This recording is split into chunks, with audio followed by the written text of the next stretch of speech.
చేసుకుందాం. మా దేవ, మా ప్రభువా, మరి యోసేపు గురించి మేము ధ్యానం చేస్తూ ఉన్నాం. ఇది 3వ వర్తమానం ప్రభా.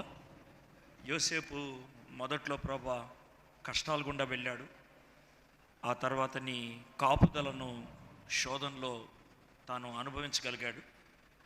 ఇప్పుడు చివరి దశలో యోసేపు పరిపక్వత కలిగినటువంటి వ్యక్తిగా, నాయన దేవుని యొక్క హస్తంలో ఉన్నటువంటి ఒక పాత్రగా, దేవుని యొక్క ప్రణాళికలో అమర్చబడినటువంటి వ్యక్తిగా తను తాను చూసుకొని సమస్త ఘనతా మహిమలు మీకు ఆరోపిస్తూ, మీకు ఇవ్వాల్సినటువంటి స్థానాన్ని మీకు ఇస్తూ, మీ కోణంలో చూడటానికి ఇష్టపడుతూ, మీ ప్రేమను పంచిచ్చేటువంటి వ్యక్తిగా నాయన మేము చూడగలుగుతున్నాం. అది కూడా చివరిలో నాయన ఆ భాగాన్ని ధ్యానం చేయించుండగా మీరు మాకు సహాయం చేయమని యేసు నామములో ప్రార్థన చేయించున్నాం తండ్రి. ఆమేన్. ఈ 2 రోజులు వాక్యాన్ని అందించడానికి నన్ను పిలిచినటువంటి పాస్టర్ గారు అయ్యగారు నాకు ఎండ్ టైం ఇవ్వలేదు, కానీ స్టార్టింగ్ టైం ఆయన కంట్రోల్లో ఉంది. కాబట్టి ఇప్పుడు 3 గంటలకు ఇచ్చారు. మీరు ఇష్టం వచ్చిన సార్ మాట్లాడినంటే మీరు కూర్చోవద్దా? నిన్న నాకు లైవ్ ఉంటుంది, 10 గంటలకు వెళ్ళిపోతారన్నారు, 9 గంటలకు ఇచ్చారు. కాబట్టి I'm not trying to find fault. మనకున్నటువంటి పరిస్థితుల్లో చెప్తున్నా. ఆయన ఎంత చెప్పామన్నది కాదు, చెప్పింది ఎక్కిందా లేదా అనేది ఆలోచించుకుంటే సరిపోద్ది. అవునా కదా? కొంతమంది చాలా ఎక్కువసేపు మాడతారు, తలనొప్పి వస్తుంది, అర్థమైందా? కాబట్టి అలా చేయటం నాకు ఇష్టం లేదు. మీకు చెప్పింది ఎక్కగలిగితే చాలు. నేను ప్రతిరోజు చెప్తున్నప్పుడు చాలా ఖచ్చితమైనటువంటి మాటలు మీకు గుర్తుండాలని చెప్తా ఉన్నాను. మొదటి రోజు యోసేపు కష్టాలు గుండా వెళ్ళాడు. ఈ కష్టాల విషయంలో 3 విషయాలు నేర్చుకున్నాం. ఏంటంటే, మనకి జరుగుతున్నటువంటి పరిస్థితుల్లో కనబడనటువంటి కష్టాలు ఉంటాయి అనేసి, కనబడనటువంటి దేవుని కాపుదల ఉంటుందని, కనబడనటువంటి దేవుని కృపా ప్రణాళిక నడుస్తూ ఉంటుందని. ఇది మొదటి రోజు మనం నేర్చుకున్నాం 37వ అధ్యాయం నుంచి. 2వ రోజు మనం నేర్చుకుంది దేవుని యొక్క ఆయన పరీక్షలో ఎలా ఉన్నాడు అని అన్నప్పుడు 3 రకాలైనటువంటి శోధనలు, 3 రకాలైనటువంటి పరీక్షల గురించి చూసాం. మొదటిది, అధికారాన్ని దుర్వినియోగం చేసుకున్నటువంటి పొతీఫర్ భార్య అధికారాన్ని అధికారంగా పెట్టుకొని చక్కగా ఇతరులకు ఆశీర్వాదకరంగా ఉన్నటువంటి యోసేపుని చూసాం. అధికారం.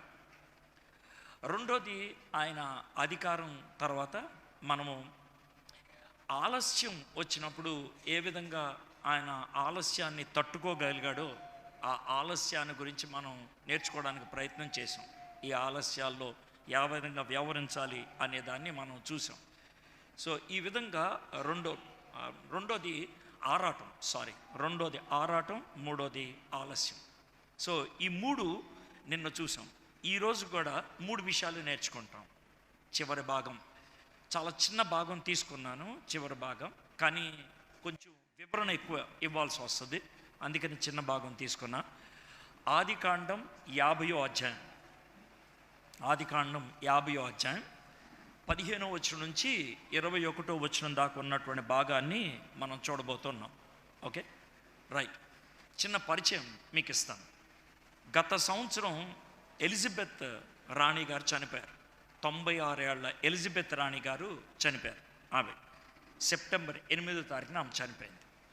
అయితే మీకు విషయం తెలుసో లేదు, సెప్టెంబర్ 8వ తారీఖులో చనిపోయినటువంటి ఎలిజబెత్ అమ్మ చచ్చిపోతే ఏం చేయాలి, చచ్చిపోతే ఎలా సమాధి చేయాలి, చచ్చిపోతే ఏ సమాధి పెట్టిలో పెట్టాలి, చచ్చిపోతే ఎలాంటి సమాధిని కట్టాలి, ఈ విషయం ఎప్పుడు మొదలైందంటే 2002లో మొదలైంది. ఆమె చచ్చిపోయింది 2024. అయితే 2002లో ఆమె సమాధి కార్యక్రమం గురించి ప్లాన్ వేయటం జరిగింది. అది ఒక ఆయనకు అప్పగించారు. ఆయన పేరు ఎడ్వర్డ్ హోవార్డ్ అనే ఆయనకి అప్పగించారు. ఇది మనం గుర్తుంచుకోవాలి, ఎందుకంటే వెల్ ప్లాన్డ్ ఫ్యూనరల్ అంటారు. ఆవిడ చచ్చిపోయినప్పుడు అప్పటికప్పుడు డబ్బా అంటే కాఫిన్ బాక్స్ గురించి ఆర్డర్ ఇవ్వాలి. ఎప్పుడో ఆమె కోసం సిద్ధపరిచినటువంటి అద్భుతమైనటువంటి కాఫిన్ బాక్స్ తీసుకొచ్చారు. దాంట్లో ఆమెను పెట్టారు. ఆమెకి ఏం బట్టలేయాలో అప్పుడే డిసైడ్ అయిపోయింది, ఎలాంటి నగలు ఆమెకి ధరింపచేయాలో అప్పుడే డిసైడ్ అయిపోయింది. కాబట్టి 2002లో డిసైడ్ అయింది, 22 ఏళ్ల తర్వాత చచ్చిపోయింది ఆవిడ. ప్లాన్ అంటే అది. మీలో కొంతమంది పెద్దవాళ్ళకి మనకి టెలివిజన్ లేనప్పుడు రేడియోలో వర్తమానాలు వచ్చాయి. మధ్యాహ్నం పూట శ్రీలంక అనేటువంటి రేడియో స్టేషన్లో తెలుగు ప్రోగ్రాం వచ్చేది. ఆ తెలుగు ప్రోగ్రాంలో ఒక ఆయన మాట్లాడేవాడు, ఆయన పేరు జి జాన్. మన్నా వర్తమానములు చాలా బాగా మాట్లాడేవారు, చాలా చక్కగా వాక్యం బోధించేటువంటి వాడు జి జాన్ అనేటువంటి ఆయన. జి జాన్ గారు ఆయన చచ్చిపోవటం చాలా విచిత్రంగా ఉంటుంది. ఎలా అంటే సాయంత్రం 7 గంటలకి ఆయన తలస్నానం చేసి సూట్ వేసుకున్నాడు. సూట్ వేసుకొని రాత్రి, అర్థమైందా, ఆయన పాస్టర్ గారికి ఫోన్ చేసి, పాస్టర్ గారు వచ్చేటప్పుడు మీరు ఎలిమెంట్స్, లార్డ్ సప్పర్ యొక్క ఎలిమెంట్స్ తీసుకొని రండి అని చెప్పాడు. అంటే రొట్టె ద్రాక్ష రసం. పాస్టర్ గారు తీసుకొచ్చారు. నాకు చిన్న వాక్యం చెప్పి నాకు రొట్టె ద్రాక్ష రసం ఇవ్వండి అని చెప్పారు. ఆయన ఇచ్చారు. ఆయన జీ జాన్ గారు, ఎందుకు సార్ ఇట్లా చేస్తున్నారంటే దేవుడు చెప్పాడు నన్ను కొద్దిసేపట్లో తీసుకుంటాడంట అని చెప్పాడు. అలా చెప్పి కొడుకులకి ఫోన్ చేసి అందరికీ ఆశీర్వచనం ఇచ్చి సూట్ వేసుకొని గెడ్డం అన్నీ చేసుకొని చచ్చిపోయాడు ఆయన. నేనేం కల్పించి మాట్లాడలేదు. వెల్ ప్రిపేర్డ్ డెత్ అంటారు. చాలా సిద్ధపడి చనిపోవటం అంటే ఆ విధంగా వాళ్ళు చేస్తూ ఉంటారు.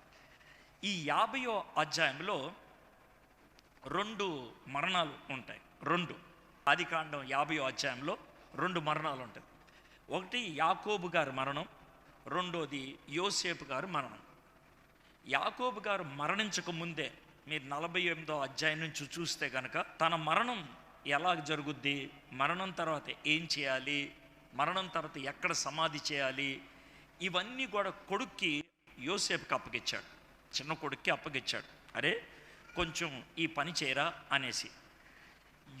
యాకోబు యొక్క భూస్థాపన కార్యక్రమం ఉన్నదే బైబిల్లో యేసు ప్రభు తర్వాత అతి ఎక్కువ ప్లేస్ మరణానికి ఇచ్చింది యాకోబుకే.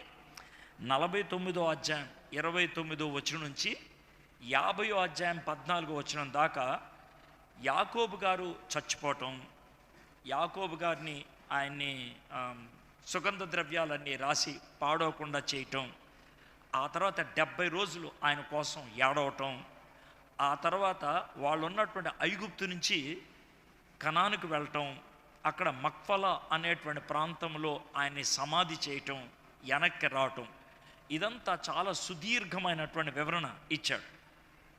మోషే గారు ఇంత ప్లేస్ యాకోబు గారి యొక్క మరణానికి ఎందుకు ఇచ్చారంటే ఆయన మరణము, ఆయన సమాధి, ఆయన మరణానికి ముందు పలికినటువంటి మాటలు, దేవుడు అబ్రహాముకి ఇచ్చినటువంటి ఆ వాగ్దానం ఉందే ఆ నెరవేర్పు కొంత జరిగిపోయింది, ఇంకొంత జరగబోతుందని చాలా స్పష్టంగా యాకోబు గారు చెప్పగలిగారు.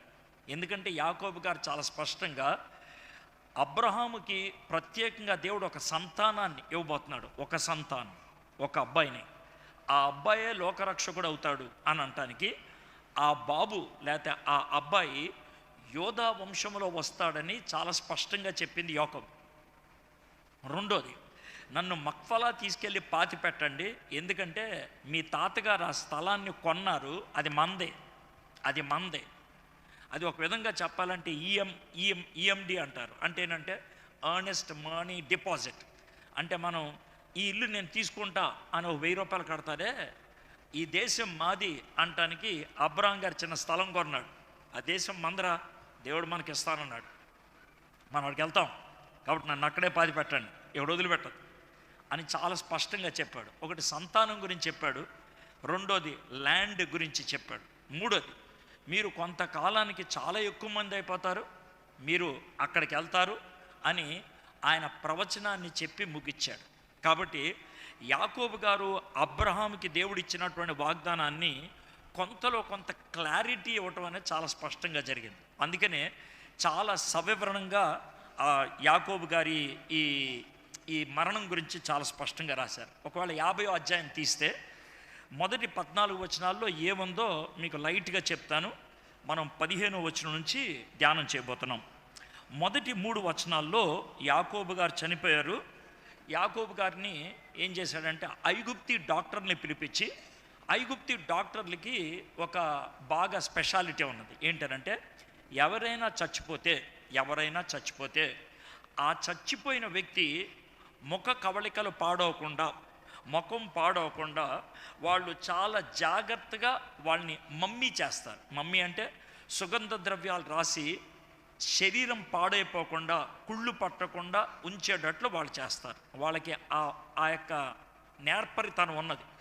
ఎంత నేర్పరితనం అంటే ఐగుప్తు దేశంలో 3000 సంవత్సరాల క్రితం సమాధి చేసిన వాళ్ళు ఇప్పటికీ కూడా చెక్కు చెదరకుండా ఉన్నారు. ఇప్పటికీ కూడా మోషే గారి తల్లి మోషేని ఎవరైతే పెంచిందో, యాకోబాదు కాదు, మోషే గారిని ఎవరైతే పెంచారో ఆమె యొక్క శవం కూడా దొరికింది. ఇప్పటికీ కూడా చెక్కు చెదరక ఉందండి. ఆమె ఎలా చచ్చిపోయింది, ఏ వయసులో చచ్చిపోయింది, ఎందుకు చచ్చిపోయింది అనే మాట ఇప్పుడు చెప్పగలుగుతున్నారు. 3500 సంవత్సరాల క్రితం జరిగిన విషయం, కానీ ఇప్పటికీ కూడా వాళ్ళు చాలా చక్కగా చెప్పగలుగుతున్నారు. ఎందుకంటే అంత చక్కగా వాళ్ళు బాడీని ఉంచగలరు. కాబట్టి ఈ 3 వచనాల్లో మనం చూసేది ఏంటంటే యోసేపు గారు ఆ డాక్టర్స్ని పిలిచి, మా నాన్నగారు చనిపోయారు కాబట్టి మీరు జాగ్రత్తగా దాన్ని మమ్మీ చేయండి అంటే వాళ్ళు చేశారు. ఇది మొదటి 3 వచనాలు. ఇక 4వ వచనం నుంచి 6వ వచనం దాకా ఫరో గారి పర్మిషన్ అడిగారు. అయ్యగారు, మీరు గనక అనుమతిస్తే మా నాన్నగారికి ఒక చివరి కోరిక ఉంది, దాన్ని తీర్చాలన్నాడు. ఏంటి బాబు మీ నాన్నగారి చివరి కోరిక అంటే, మా నాన్నగారు ఇక్కడ సమాధి చేయొద్దన్నారండి. మా తాతగారు స్థలం కొన్నారంట, అక్కడే సమాధి చేయాలి, మీరు అనుమతిస్తే కనుక వెళ్ళి వచ్చేస్తానండి అని అన్నాడు. అంటే ఆయనకి అనుమతి ఇచ్చాడు. ఇది 4వ వచనం నుంచి 6వ వచనం దాకా. 7వ వచనం నుంచి 14వ వచనం దాకా ఫరో గారు చాలామంది పెద్దల్ని అంటే రాయల్ అథారిటీస్ని ఇచ్చి ఇశ్రాయేలీలు అనబడేటువంటి ఈ 12 మంది కొడుకుల్ని, వాళ్ళ భార్యల్ని, వాళ్ళ పిల్లల్ని, వీళ్ళందరినీ తీసుకొని ఐగుప్తు దేశం బార్డర్ దాకా వెళ్ళారు. ఆ బార్డర్ దగ్గర వాళ్ళు ఆగిపోతే ఈ 12 మంది కుమారులు మాత్రమే ఆ బాడీని తీసుకొని మక్ఫలా దాకా వెళ్ళి చేసింది ఏంటంటే, నాన్నగారు కోరిక, యాకోబు గారి కోరిక, బాబు మీ పెద్దమ్మ గారిని అక్కడ సమాధి చేశాం, మీ తాతగారు అక్కడే సమాధి అయ్యారు, మీ ముత్తాత గారు కూడా అక్కడే సమాధి అయ్యారు, మీ నాన్నమ్మని అక్కడే సమాధి చేశారు, మీ ముత్త నాన్నమ్మను కూడా అక్కడే సమాధి చేశారు, మీ పెద్దమ్మను అక్కడ సమాధి చేసాం, మీ అమ్మను మాత్రం బెత్లెహేంలో సమాధి చేసాం అని యాకోబు గారు క్లారిటీ ఇచ్చారు. సో ఇప్పుడు వాళ్ళు ఏం చేసి ఉంటారంటే, జాగ్రత్తగానండి, లేయా గారి సమాధి ఉంటుంది కదా, ఆ సమాధిని ఓపెన్ చేస్తూ ఉంటారు. లేయా గారి సమాధిని ఓపెన్ చేస్తూ ఉంటారు. అప్పుడు లోన ఎవరు కనబడతారు? లేయా కనబడుతుంది. అర్థమైందా అండి? లేయా పాడవకుండా ఉంటుందానంటే ఖచ్చితంగా పాడవకుండా ఉంటుంది. వాళ్ళు ఆ విధంగా చేసి పెడతారు. అప్పుడు దాంట్లోకి నెమ్మదిగా యాకోబు గారిని దింపారు. కాబట్టి యాకోబు, లేయా ఒకే సమాధిలో ఉన్నారు. అబ్రహాము, శారా ఒకే సమాధిలో ఉన్నారు. ఇస్సాకు, రెబెక్క ఒకే సమాధిలో ఉన్నారు. అక్కడ మనకు సమాధులు ఉంటాయి. చాలామంది ఈ హోలీ ల్యాండ్ టూర్ వెళ్తారు కదా, అప్పుడు వెళ్ళినప్పుడు ఈ సమాధులు చూస్తారు. ఈ సమాధులు చూడటానికి వెళ్ళేటువంటి రోడ్డు కానీ, ఈ సమాధులు ఉన్నటువంటి ప్రదేశం కానీ కాస్త విచిత్రంగా ఉంటుంది. అనంటే మీరు ఆ సమాధుల దగ్గరికి వెళ్ళేటువంటి రోడ్డుకి అటు ఇటు దగ్గర 30 అడుగులు గోడ ఉంటుంది. అటు ఇటు గోడ ఉంటుంది. జస్ట్ రోడ్డు ఉంటుంది, చిన్న రోడ్డు. అంటే ఒక కారు ఇటు వస్తుంది, ఒక కారు అటు వెళ్తుంది, అంతే. అలాంటి రోడ్డు ఉంటుంది. అటు ఇటు 30 అడుగులు గోడ ఉంటుంది. ఆ గోడ మీద కరెంటు తీగ ఉంటుంది. అంటే ఆ గోడ ఎవరిని ఎక్కి దూకితే కనుక చచ్చిపోతారు. అలా కరెంటు తీగ ఉంటుందన్నమాట. ఆ రోడ్డు ఎందుకు అలా కట్టారంటే, అది అంతా కూడా పాలస్తీనా వాళ్ళు ఆక్యుపై చేసుకున్నటువంటి ప్రాంతం. కానీ యూదులు అబ్రహాం యొక్క సమాధి దగ్గరికి వెళ్ళటానికి ట్రంప్ గారు ప్రెసిడెంట్గా ఉన్నప్పుడు ఆయన ఈ రోడ్డు కోసం, ఇశ్రాయేలీల కోసం ఆయన పని చేసి పెట్టాడు. కాబట్టి కేవలం ఆ రోడ్డు మీద వెళ్ళటానికి ఇశ్రాయేలీలకి అంటే యూదులకి పర్మిషన్ ఉంటుంది. లేకపోతే ఉండదన్నమాట.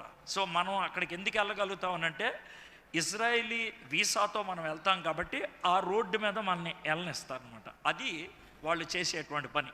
అక్కడికి వెళ్తాం కదా, ఈ సమాధులు ఉంటాయి.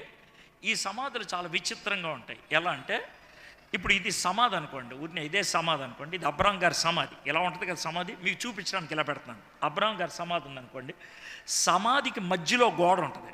సమాధికి మధ్యలో కూడా ఉంటుంది, పైన ఉంటుంది గోడ. అర్థమైందా? గోడ లేకపోతే చెక్క లేకపోతే కర్టన్ ఉంటుంది. ఇటేపు ఒక బిల్డింగ్ ఉంటుంది, ఇటేపు ఒక బిల్డింగ్ ఉంటుంది. అనంటే ఒక పక్కన ముస్లింలు ఆరాధిస్తారు, ఇంకో పక్కన యూదులు ఆరాధిస్తారు. అది వాళ్ళు చేసేటువంటి పని. ఓ పక్కన ముస్లింలు, ఓ పక్కన యూదులు ఆరాధిస్తారు. మనము యూదులు ఆరాధించేటువంటి వైపు వెళ్ళి అబ్రహాము, యాకోబు, తర్వాత ఇస్సాకు వీళ్ళ సమాధులు చూసి మనం వచ్చేస్తాం. కొంచెం ఇంట్రెస్టింగ్గా ఉంటుందని ఈ విషయం చెప్పాను. మీలో చాలామంది చూసి ఉండొచ్చు, మాకు తెలిసిలే అని కూడా అనుకొని ఉండొచ్చు, పర్లేదు, చెప్పాలి కాబట్టి చెప్పాను. ఇది విషయం. అయితే ఇప్పుడు కొడుకులందరూ కలిసి ఉన్నారో లేదో నాకు తెలియదు, కానీ ఆదికాండంలో జరిగినటువంటి 3 పితరుల యొక్క సమాధికి అన్నదమ్ములంతా కూడా కలిసిపోయారు. ఉదాహరణకి ఇస్సాక్కి ఇష్మాయిల్కి పడేది కాదు, కానీ అబ్రహాము గారి సమాధి చేసేటప్పుడు వాళ్ళిద్దరూ కలిసి వచ్చారు. అబ్రహాము గారి సమాధి చేసేటప్పుడు 25వ అధ్యాయం 9వ వచనంలో చూస్తాం. ఊరినే పాయింట్లా చెప్తాను. రెండోది, అదేవిధంగా ఇస్సాకు గారు చనిపోయినప్పుడు ఏసావుకి యాకోబుకి పడేది కాదు, కానీ వాళ్ళ నాన్నగారిని సమాధి చేయడానికి ఇద్దరు కూడా కలిసి వచ్చారు. 35వ అధ్యాయం 29వ వచనం. ఇప్పుడు కూడా అదే పరిస్థితి మనం చూడబోతున్నాం. ఎందుకనంటే ఈ 12 మంది కొడుకులు ఒక తాటి మీద లేరు. వాళ్ళు అంతర్గతంగా కష్టాలు ఉన్నాయి, భయాలు ఉన్నాయి. అయినప్పటికి కూడా సమాధి చేయడానికి వాళ్ళు కలిసి రావటం జరిగింది. సో ఎందుకనంటే సమాధి కార్యక్రమం అంటే అంత ప్రాముఖ్యం అనటానికి అబ్రహాం గారి సమాధి, ఇస్సాక్ గారి సమాధి, యాకోబు గారి సమాధి, ఆ సమాధుల గురించి కొన్ని విషయాలు చెప్పడం జరిగింది. సరే, వీళ్ళు సమాధి చేశారు, మళ్ళీ వచ్చేసారు. వచ్చి చివరిగా ఐగుప్తులోకి కాలు పెట్టకముందు కాస్త వెనక్కి చూస్తున్న ఉంటారు. ఎవరు? ఈ 12 మంది కొడుకులు కూడా. ఎందుకు చూస్తున్న ఉంటారు? నాన్నగారు చెప్పారు ఈ దేశం దేవుడు మనకిస్తాడంట, తాతగారు చెప్పారు ఈ దేశం దేవుడు మనకిస్తాడంట, ముత్తాతకో దేవుడు వాగ్దానం చేశాడు ఈ దేశాన్ని మనకిస్తాడంట. ఒకసారి ఆ దేశం వైపు చూసి వెళ్ళిపోయారు. మళ్ళీ ఎప్పుడు కూడా ఆ వెళ్ళిపోయినటువంటి 12 మంది ఆ దేశంలో అడుగు పెట్టల. 400 సంవత్సరాల తర్వాత ఇశ్రాయేలీలు ఆ దేశంలో అడుగు పెట్టడానికి దేవుడు అవకాశం కల్పించాడు. ఈ 400 సంవత్సరాలు ఇశ్రాయేలీలు ఐగుప్తులో మనుగడ కలిగి ఉండటానికి, 20 లక్షల మందిగా వ్యాప్తి చెందటానికి, వాళ్ళు ఐగుప్తు దేశంలో చక్కగా స్థిరపడిపోవడానికి యోసేపు చాలా ప్రాముఖ్యమైనటువంటి పాత్రను పోషించాడు. అందుకే ఈ అధ్యాయం చివరికి వచ్చేప్పటికి యోసేపు గారు చచ్చిపోవడానికి సంసిద్ధం అవుతా ఉన్నాడు. యోసేపు గారు తన కొడుకుల్ని అందరినీ పిలిచి కూర్చోపెట్టి చెప్పాడు, అయ్యా నేను చచ్చిపోబోతున్నాను, అయితే ఒక్క పని చేయొద్దు. మీరు ఏం చేయొద్దు, ఇక్కడ ఎవరైనా నా లాంటోడు చచ్చిపోతే, ఒక ప్రైమ్ మినిస్టర్ లెవెల్ లాంటోడు చచ్చిపోతే ఒక గోరీ కడతారు, ఒక పిరమిడ్ కడతారు. నా కోసం అలా కట్టొద్దు. నన్ను ఒక సూట్ కేస్ దాంట్లో పెట్టండి, భూమిలో పాతి పెట్టద్దు. ఒక కాఫిన్ బాక్స్లో నన్ను పెట్టండి, భూమిలో పాతి పెట్టద్దు, అలాగే ఉంచండి. ఎందుకండి అని అంటే, ఏదో ఒక దినాన్న మీరు ఇక్కడ నుంచి ఇశ్రాయేల్ దేశంకి వెళ్తారు, అంటే దేవుడు వాగ్దానం చేసిన కనానికి వెళ్తారు. మీరు వెళ్ళినప్పుడు నన్ను వదిలిపెట్టద్దు, నన్ను తీసుకెళ్ళండి అని చెప్పారు. ఆ మాట గుర్తుపెట్టుకొని మోషే గారు వాళ్ళు పస్కా పండగ చేసుకొని ఆ రాత్రి ఫరో వెళ్ళిపోమన్నప్పుడు రాత్రి ఆ సమాధిని పట్టుకొని మోషే గారు ప్రయాణం చేయటం మొదలుపెట్టారు తన జనాలతో. అంటే మోషే మోసాడని కాదు నా ఉద్దేశం, మోసే చెప్పున్నాడు రే సమాధి మోయంటారు. 40 సంవత్సరాలు ఆ సమాధి అరణ్యంలో అది నడిచింది, వీళ్ళతో పాటు నడిచిందంటే దానికి కాళ్ళు ఉన్నాయని కాదు, చక్రాలు ఉన్నాయని కాదు, దాన్ని మోసుకెళ్ళారని అర్థం. ఎందుకంటే కొంతమంది తెంగరోళ్ళు ఉంటారు, అందుకని నడుసుద్దా ఇలాంటి పిచ్చ ప్రశ్నలు వేస్తారు, అందుకని ఆ క్లారిటీ ఇస్తున్నాను, అర్థమైంది. ఆ సమాధి అక్కడికి వెళ్ళింది. యెహోషువ అనేటువంటి ఆయన ఆ సమాధిని దేవుడు వాగ్దానం చేసినటువంటి దేశములోకి తీసుకెళ్ళి షెకెం అనేటువంటి ప్రాంతంలో యాకోబు గారు ఒక స్థలం కొన్నాడు. గుర్తుంది కదా, 37వ అధ్యాయంలో వాళ్ళు అక్కడే గొర్రెలు కాసుకుంటూ ఉన్నారు. అక్కడ యెహోషువ గారు యోసేపుని సమాధి చేయటం జరిగింది. ఎప్పటికీ ఆ సమాధి అక్కడే ఉంటుంది. మీరు అక్కడికి వెళ్ళి ఆ సమాధిని చూడొచ్చు. అర్థమైందండి? ఇదండి మొత్తం జరిగింది. అయితే ఈ స్టోరీ అంతా మీకు చెప్పిన తర్వాత, ఈ కథ అంతా మీకు చెప్పిన తర్వాత 15వ వచనం నుంచి 21వ వచనం దాకా ఉన్న భాగాన్ని ఇప్పుడు మనం ధ్యానం చేయబోతున్నాం. ఓకే, మీ దగ్గర బైబిల్ ఉంటే చూడండి. యోసేపు సహోదరులు తమ తండ్రి మృతి పొందుట చూచి, ఒకవేళ యోసేపు మన యందు పగపెట్టి, ఈ మాటలు నేను చెప్పి ఒకసారి మీ యొక్క తలైపు చూస్తాను, ఎందుకనంటే మీరు కూడా నన్ను చూస్తారని. ఒకసారి నేను అంత అందగాన్ని కాకపోయినా ఒకసారి చూడండి. ఎందుకు చూడమని అడుగుతున్నాను అని అంటే కనుక, మీకు 37వ అధ్యాయంలో గుర్తుందో లేదో, మొదటి 7 వచనాల్లో పగ పెట్టడం అనేది 4 సార్లు చూసాం. ఆ పగ పెట్టింది తమ్ముళ్ళు, అన్నయ్యలు. కాబట్టి ఇక్కడ వాళ్ళు నాకేదుందో అదే వీడికి కూడా ఉందనుకొని ఏమనుకుంటున్నారంటే, ఒకవేళ యోసేపు మన యందు పగపెట్టి మనం అతనికి చేసిన కీడంతటిని, చూడండి ఇక్కడ పదం ఏది ఎక్కువగా రిపీట్ అవుతుందో, కీడంతటి చొప్పున మనకు నిశ్చయముగా కీడు జరిగించుననుకొని, అంటే 15వ వచనంలో కీడు 2 సార్లు కనబడింది. యోసేపునకు ఈలాగు వర్తమానం పంపిరి, నీ తండ్రి తాను చావక మునుపు ఆజ్ఞాపించినదేమనగా, మీరు యోసేపుతో నీ సహోదరులను నీకు కీడు, ఇది 3వసారి చేసిరి గనక దయచేసి వారి అపరాధమును వారి పాపమును క్షమించమని అతనితో చెప్పుడనను. కాబట్టి దయచేసి నీ తండ్రి దేవుని దాసులు అపరాధము క్షమించమనిరి. వారు యోసేపుతో ఈలాగో మాట్లాడుచుండగా అతడు ఏడ్చెను. మరియు అతని సహోదరులు పోయి అతని ఎదుట సాగిలిపడి, ఇదిగో మేము మీకు దాసులమని చెప్పగా. మీకు మొత్తం చదివి వినిపించాను 15వ వచనం నుంచి 18వ వచనం దాకా. దీంట్లో మనకి కొన్ని విషయాలు చాలా చదువుతోనే అర్థమైపోద్ది. ఒకటి ఏంటంటే, ఈ యోసేపుకి భయపడుతున్నారు ఎవరు? అన్నోళ్ళు. ఇప్పుడు దాకా నాన్న బతుకున్నాడు కాబట్టి నాన్నను చూసి ఆగిపోయాడేమో, ఇప్పుడు దాకా నాన్న బతుకున్నాడు కాబట్టి మనల్ని ఏమీ చేయకుండా వదిలేశాడేమో. లెక్క ప్రకారం ఈయన చేయాల్సిన పని ఏంటంటే, మనం అందరం కలిసి ఈయన్ని అమ్మేశాం కాబట్టి వీడు మనందరినీ కూడా చంపేయాలి. అది ధర్మం. అప్పట్లో ఉన్నటువంటి న్యాయం అది. ఏంటనంటే చంపేశారు. పైగా అబద్ధం ఆడారు నాన్న దగ్గరికి వెళ్ళి, ఏమని? నీ కొడుకు చచ్చిపోయాడని. కాబట్టి వాళ్ళు ఆడిన అబద్ధానికి, వాళ్ళు చేసిన మోసానికి, ఒక నిలువెత్తు మనిషిని అమ్మేసినందుకు బానిసగా వీళ్ళకి రావాల్సిన శిక్ష ఏంటంటే చావు. అయితే నాన్నగారు బతుకున్నారు కాబట్టి చంపలేదేమో, ఇప్పుడు నాన్నగారు చచ్చిపోయారు కాబట్టి మమ్మల్ని చంపేస్తారేమో అనేటువంటి భయం వాళ్ళకి ఉండటం అనేది జరిగింది. అయితే అలాంటి భయం ఎందుకు వచ్చింది, అలాంటి భయం ఎందుకు కలిగింది? మీరు జాగ్రత్తగా లెక్కేస్తే వాళ్ళు 42వ అధ్యాయంలో వచ్చారు, 45వ అధ్యాయంలో వాళ్ళ దగ్గర సెటిల్ అయ్యారు, ఇప్పుడు 50వ అధ్యాయంలోకి వచ్చాం. కాబట్టి ఈ మధ్యకాలం ఎంత టైం అయింది అంటే, జాగ్రత్త ఉండండి. యాకోబు గారు 130 ఏళ్ళు అప్పుడు ఫ్యామిలీ మొత్తంతో ఐగుప్తు దేశానికి వచ్చారు. ఎంత వయసు ఉన్నప్పుడు? 130 ఏళ్ళు. యాకోబు గారు చచ్చిపోయినప్పుడు 147.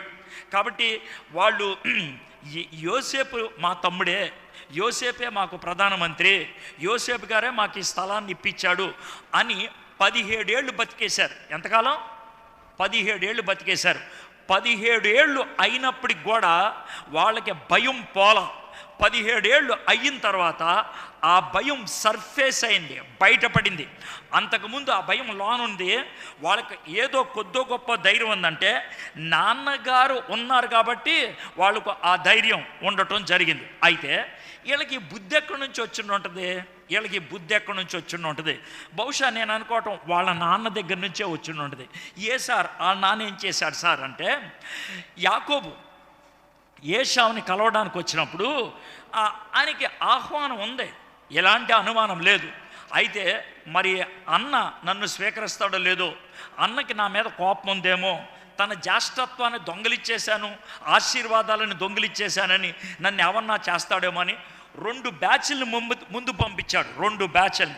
భార్య పిల్లలను కూడా ముందు పంపించేశాడు ఆయన. ఎంత దుర్మార్గుడో చూడండి కొంతమందిని. అయితే చివరికి వస్తే ఎందుకు ఇలా చేస్తున్నావు అని అంటే భయపడ్డాను అని అన్నాడు. అదే భయం వీళ్ళకు కూడా వచ్చింది. నాన్నగారి దగ్గర నుంచి భయమే వీళ్ళకి రావటం జరిగింది. 17 ఏళ్ల తర్వాత వచ్చింది. 17 ఏళ్ల క్రితం యోసేపు గారు అన్న మాట ఒకసారి చూద్దాం. అర్థమైందా? ఎందుకు సార్ ఎంత సుత్తేస్తున్నారు అని అంటే, ఇలాంటి పరిస్థితుల్లో మీలో చాలామంది ఉంటారు. మీరు ఇప్పుడున్నటువంటి వాళ్ళు, మీకు కొన్ని భయాలు ఉన్నాయి, మీకు కొన్ని టెన్షన్స్ ఉన్నాయి. ఆ టెన్షన్ బహుశా యోసేపు గారి యొక్క అన్నలకు ఉన్నటువంటి టెన్షన్కి కారణం ఏంటో మీకు కూడా అదేనేమో. అందుకనే దానికోసం ఈ మాట చెప్తున్నాను. 45వ అధ్యాయం ఆదికాండం 4 పేజీలు వెనక్కి తిప్పితే వచ్చేస్తుంది. 45వ అధ్యాయం 5వ వచనం. యోసేపు గారు అంటే ఇది జరిగిన 17 ఏళ్ల క్రితం జరిగినటువంటి విషయం. ఆయనను నేను ఇక్కడికి వచ్చినట్లు మీరు చేశారు ఈ పని. ఆయనను నేను ఇక్కడికి వచ్చినట్లు మీరు నన్ను అమ్మివేసినందుకు దుఃఖపడకూడదు. మీరు అమ్మేశారయ్యా, మీరు మోసం చేశారయ్యా, నాతో అబద్ధం చెప్పారయ్యా, నేనేం దాన్ని కవరప్ చేయట్లా. సరే చేశారు, దానికోసం ఇప్పుడు అనవసరంగా దుఃఖపడద్దు, అయిపోయింది. నెక్స్ట్ ఉన్నాడు, అది మీకు సంతాపము పొట్టింప నీయొకడి, దాని మీద ఏడ్చేయొద్దు, అయిపోయింది, ఏడ్చేయొద్దు. ప్రాణరక్షణ కొరకు దేవుడు మీకు ముందుగా నన్ను పంపించెను. అయ్యా, దేవుడు మన ప్రాణాలని, మన కుటుంబాలని రక్షించడానికి దేవుడే నన్ను ముందు పంపించడానికి ఈ విధమైనటువంటి సంకల్పం చేశాడు. అయితే ఒక్క మాట చెప్తున్నాను చూడండి, అమ్మేసింది ఎవరో? అన్నలో. కానీ దాన్ని ప్రణాళికలో అమర్చుకొని దాన్ని ఉపయోగించింది ఎవరో? దేవుడు. అంటే ఆ పాపానికి దేవుడు కర్త కాదు. దీన్ని నేను మళ్ళీ వివరించుకుంటూ వస్తాను. దేవుడు పాపానికి కర్త కాదు. ఎందుకు అనంటే యాకోబు పత్రిక 1వ అధ్యాయంలో దేవుడు శోధిస్తాడు అని అనొద్దు అని అన్నాడు యాకోబు. దేవుడు శోధించేవాడు కాదు. శోధనే దేవుడి దగ్గర నుంచి రానప్పుడు ఇక పాపం ఎలా వస్తుంది? దేవుడి దగ్గర నుంచి శోధనే దేవుడి దగ్గర నుంచి రానప్పుడు ఇక పాపం ఎలా వస్తుంది? కాబట్టి మంచి దేవుడు చెడ్డ పాపానికి కర్త కానేరడు. మంచి దేవుడు మానవుణ్ణి పడగొట్టడానికి, శోధనకి కారకుడు అవ్వడు. ఇది బైబిల్ చెప్తున్నటువంటి మాట. కాబట్టి మరి దేవుడు ఈ పాపానికి కారకుడు కాదు. దేవుడు వాళ్ళని పురికొల్పి మీరు అమ్మేయండ్రా అని చెప్పలేదు. దీన్ని ఎలా అర్థం చేసుకోవాలి దాన్ని చూద్దాం తర్వాత. ప్రస్తుతానికి మనం సులభంగా అర్థం చేసుకోగలిగింది ఏంటంటే 17 ఏళ్ల క్రితం యోసేపు వాళ్ళందరినీ క్షమించేశాడు. 17 ఏళ్ల క్రితం యోసేపు వాళ్ళందరినీ క్షమించేశాడు. అయితే క్షమాపణ తమ్ముడిచ్చాడు, కానీ క్షమాపణ వీళ్ళు అనుభవిస్తున్నారా? లేదు. క్షమాపణ తమ్ముడిచ్చేశాడు, కానీ క్షమాపణ వీళ్ళు అనుభవిస్తున్నారా? లేదు. ఎందుకని ఈ మాట నొక్కి ఒక్కానిస్తున్నానంటే, తప్పిపోయిన కుమారుడు ఇంట్లోంచి బయటికి వెళ్ళాడు, కొంతకాలం అక్కడెక్కడ గడిపి చివరికి పందులు పెంచిన తర్వాత ఇక నాకు పంది పొట్టు కూడా తినడానికి అవకాశం లేదని వెనక్కి వచ్చాడు. అప్పుడు తండ్రి కౌగిలించుకున్నాడు, స్వీకరించాడు. అంతా మనకి తెలిసిన స్టోరీ. అయితే నేను మిమ్మల్ని అడిగే ప్రశ్న ఏంటంటే, తప్పిపోయిన కుమారుడి యొక్క తండ్రి తప్పిపోయిన కుమారుణ్ణి ఎప్పుడు క్షమించాడు?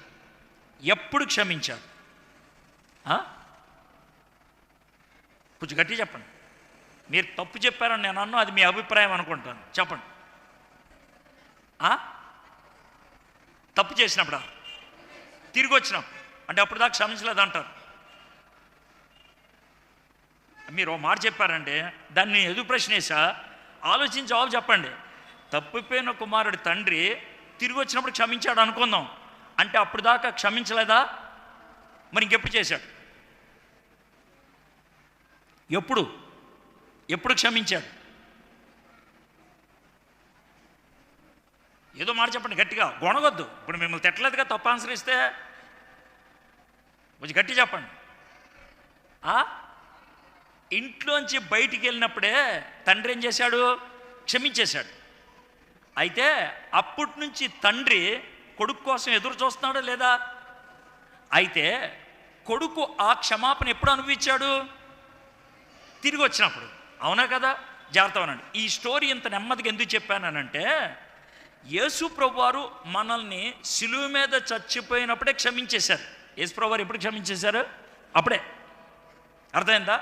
కానీ ఆ క్షమాపణ మనం ఎప్పుడు అనిపిస్తాం? ఆయన దగ్గరికి వెళ్ళి ఒప్పుకొని దాన్ని అంగీకరిస్తే, ఒప్పుకొని దాన్ని స్వీకరిస్తే ఆ క్షమాపణ మనదవుద్ది. దేవుడి వైపు నుంచి క్షమాపణ అయిపోయిందా? కానీ మన దేవుడి వైపు క్షమాపణ ఎందుకు అడుగుతున్నారు? దేవుడి వైపు క్షమాపణ అయిపోయిందా? దేవుడి వైపు క్షమాపణ అయిపోయిందా? అయిపోయింది సిలువ మీద చచ్చిపోయినప్పుడే. కానీ ఆ క్షమాపణ మనం పొందామా? లేదు. దేవుడి వైపు అయిపోయిందా? అయిపోయింది. మన వైపు పొందామా? లేదు. మన వైపు పొందాలంటే ఏం చేయాలి? తప్పిపోయిన కుమారుడు ఏ విధంగా ఇంటికి వచ్చాడో, తప్పిపోయిన కుమారుడు తండ్రి దగ్గరకు వచ్చి, తండ్రి నీకును పరలోకమునకును విరోధముగా పాపం చేశాను అని నోరు తెరిచి ఒప్పుకున్నాడో, ఎప్పుడైతే తండ్రి కౌగులించాడో, ఎప్పుడైతే తండ్రి కాళ్ళకు చెప్పులిచ్చాడో, తండ్రి ఎప్పుడైతే శాలువా కప్పాడో, ఎప్పుడైతే తండ్రి చేతికి ఉంగరం పెట్టాడో, ఎప్పుడైతే తండ్రి బిర్యానీ చేయండిరా అని ఆర్డర్ ఇచ్చాడో, అప్పుడు దాన్ని కొడుకు అనుభవించాడు. ఎక్స్పీరియన్స్, దాన్ని అనుభవించటం. దేవుడు ఎప్పుడో క్షమించేశాడు, తండ్రి ఎప్పుడో క్షమించేశాడు. కొడుకు ఇంట్లోంచి వెళ్ళినప్పుడే వాడు ఎప్పుడొచ్చినా కూడా నేను స్వీకరిస్తానని రెడీగా ఉన్నాడు, క్షమించేశాడు కాబట్టి. కానీ ఆ క్షమాపణ రియాలిటీలోకి వచ్చింది ఎప్పుడు? వాస్తవతలోకి వచ్చింది ఎప్పుడు? డీల్ పూర్తయింది ఎప్పుడు? కొడుకు రిసీవ్ చేసుకున్నది ఎప్పుడు? కొడుకు అనుభవించింది ఎప్పుడు అంటే వెనక్కి వచ్చినప్పుడు. అయితే మన విషయంలో కూడా అదే జరుగుద్ది. అయితే ఇక్కడ కూర్చున్నటువంటి మీలో కొంతమంది తప్పిపోయిన కుమారుడు టైపు. అంటే ఏంటి? మీరు యేసుప్రభు దగ్గరకు వచ్చి మీ పాపాన్ని ఒప్పుకొని మీరు ఆ క్షమాపణ అనుభవించి ఇప్పుడు అమ్మయ్య అని స్వేచ్ఛను అనుభవిస్తూ ఉన్నారు మీలో కొంతమంది. కానీ మీలో కొంతమంది వెనక్కి తిరిగి రాలా. మీకు మైండ్లో ఉన్నది యేసుప్రభు క్షమిస్తాడని, మీకు మైండ్లో ఉందే తండ్రి అంగీకరిస్తాడని. అది ఎలా ఉంటుందనంటే, అంత దూరం నుంచి చూసి మా నాన్న చూసావా వెయిట్ చేస్తున్నాడు, ప్రేమ కలిగిన తండ్రి అని డైలాగ్ వేశారు. ప్రేమ కలిగిన తండ్రి, ఆయన అంగీకరించడానికి సంసిద్ధంగా ఉన్నటువంటి తండ్రి డైలాగ్ వేశారు. కానీ దాన్ని అనుభవించలేదు. మీరు ఇస్కరియోతు యోధా టైప్. పశ్చాత్తాపం ఉందా? ఉందే. పాపం చేశానని తెలుసు. కానీ ఆ పశ్చాత్తాపాన్ని పాపాన్ని దేవుడి దగ్గర ఒప్పుకోవాలా? తనలో తాను ఒప్పుకోవడానికి ప్రయత్నం చేసి దాన్ని భరించలేక ఊరేసుకొని చచ్చాడు ఆయన. ఇక్కడ మీకు ఇంకో లైఫ్ స్టోరీలో చెప్పాలంటే, తమ్ముడు అరే బాబు మీరు చేశారా, మీరు చేశారు నేను కాదనట్లా, మీరు నన్ను అమ్మేశారు కాదనట్లా, మీరు మోసం చేశారు కాదనట్లా, మీరు నాన్నతో అబద్ధం ఆడారు కాదనట్లా. అయితే దాని గురించి ఎక్కువ వరి అవద్దు. ఎందుకనంటే అది ఒప్పేసుకున్నారనుకోండి, దేవుడు అది మన మంచికి చేసి పెట్టాడు. 17 ఏళ్ల క్రితం ఆ మాట చెప్తే అది వారి బుర్రలోకి ఎక్కలా, దాన్ని వాళ్ళు అనుభవించలా. మీలో కొంతమంది సంవత్సరాల తరబడి ఇలాంటి చర్చికి వస్తున్నారు, సంవత్సరాల తరబడి కానుకలేస్తున్నారు, సంవత్సరాల తరబడి వాక్యాన్ని వింటున్నారు. మీలో కొంతమంది బల్లలో చేతులు కూడా వేశారు. అయోగ్యంగా బల్లలో చెయ్యేటువంటి ఏంటి తెలుసా? యేసు ప్రభు యొక్క రక్తంలో నీ పాపం కడగబడకుండా, యేసు ప్రభు దగ్గర నీ పాపాన్ని ఒప్పుకోకుండా, యేసు ప్రభు దగ్గర ఆ పశ్చాత్తాపాన్ని పొందకుండా ఆ రొట్టెలో చెయ్యటం అనేది నీకు ఇస్కరియోతు యోధాకి తేడా ఉంది. ఏముంది తేడా? నువ్వు వచ్చావు, విషయాలన్నీ తెలుసు. ఒకవేళ పాస్టర్ గారు పొరపాటున కొరింథీయులకు రాసిన 2వ పత్రిక 11వ అధ్యాయం అని అంటే మీరు తలకాయ పైకెత్తి చూస్తారు. సార్ అది 2వ పత్రిక సార్, 11వ పత్రిక అని సార్ మీరు కరెక్ట్ చేస్తారు. మీకు అంత తెలుసు ఎక్కడుందో. మీకు నాలెడ్జ్ ఉన్నది, ఎక్స్పీరియన్స్ లేదు. వర్డ్ తెలుసు, కానీ స్పిరిట్ ఆఫ్ గాడ్, పరిశుద్ధాత్ముడు ఆ వర్డ్ని తీసుకొని, ఆ వాక్యాన్ని తీసుకొని మీ హార్ట్ మీద, మీ హృదయం మీద పనిచేసి పశ్చాత్తాపం లోన కలిగి ఆ ఒప్పుదల నాకు దొరికింది అనేటువంటి ఆ స్వేచ్ఛానుభూతిలోకి మీరు మీలో కొంతమంది వెళ్ళాల. ఇక్కడ అన్నలకి జరిగింది అదే. అది జరిగినప్పుడు మనకి కొన్నిసార్లు భయం కలుగుద్ది. ఎలాగ భయం కలుగుద్ది? మీకు సడన్గా హార్ట్ అటాక్ వచ్చింది, లేదా మీకు జ్వరం తగ్గలేదు, లేదా పెద్ద భూకంపం వచ్చిందని చెప్పారు, లేదా సునామీ వస్తుందని చెప్పారు, సముద్రం పొంగిపోతుందంట అని చెప్పారు. ఇలాంటివి చెప్పినప్పుడు కోవిడ్ ఎక్కువ వచ్చిందంట అని చెప్పారు. ఇలాంటివి చెప్పినప్పుడు నేను చచ్చిపోతే పరలోకానికి వెళ్తానా, నేను చచ్చిపోతే ఏమవుతాను, నేను చచ్చిపోతే దేవుడు నన్ను అంగీకరిస్తాడా, బయట ఎవరికి చెప్పావు, లోన టెన్షన్లోకి వెళ్ళిపోతావు. ఇది ఎందుకు వచ్చిందంటే ఆ ఫర్గివ్నెస్, ఆ క్షమాపణ అనేది నువ్వు అనుభవించలేదు. యోసేపు పరిస్థితి అదే, యోసేపు యొక్క అన్నల పరిస్థితి. They did not receive, they did not accept, they did not confess. వాళ్ళు అంగీకరించలేదు, వాళ్ళు ఒప్పుకోలేదు, వాళ్ళు స్వీకరించలేదు. అందుకనే 17 ఏళ్ళ దాకా ఏదో మాయ జరిగిందంతే. 17 ఏళ్ళ దాకా పైపైన సర్దుకుంటుపోయారు. ఒక్కసారిగా ఆ వాల్కెనో బయటపడినట్టు నాన్న చచ్చిపోగానే భయం బయటకు వచ్చింది. ఆ భయంతో ఏం చేయాలో అర్థం కాక వాళ్ళు ఉపయోగించినటువంటి పదాలు, భయం మనుషుల్ని గుర్తుపెట్టుకోండి, మైండ్ పనిచేయకుండా చేస్తుంది. భయం వేసినప్పుడు మైండ్ పనిచేయదు. మైండ్ పనిచేయక పదాలు, వాడకూడని పదాలు వాడేస్తారు, వాడకూడని పదాలు.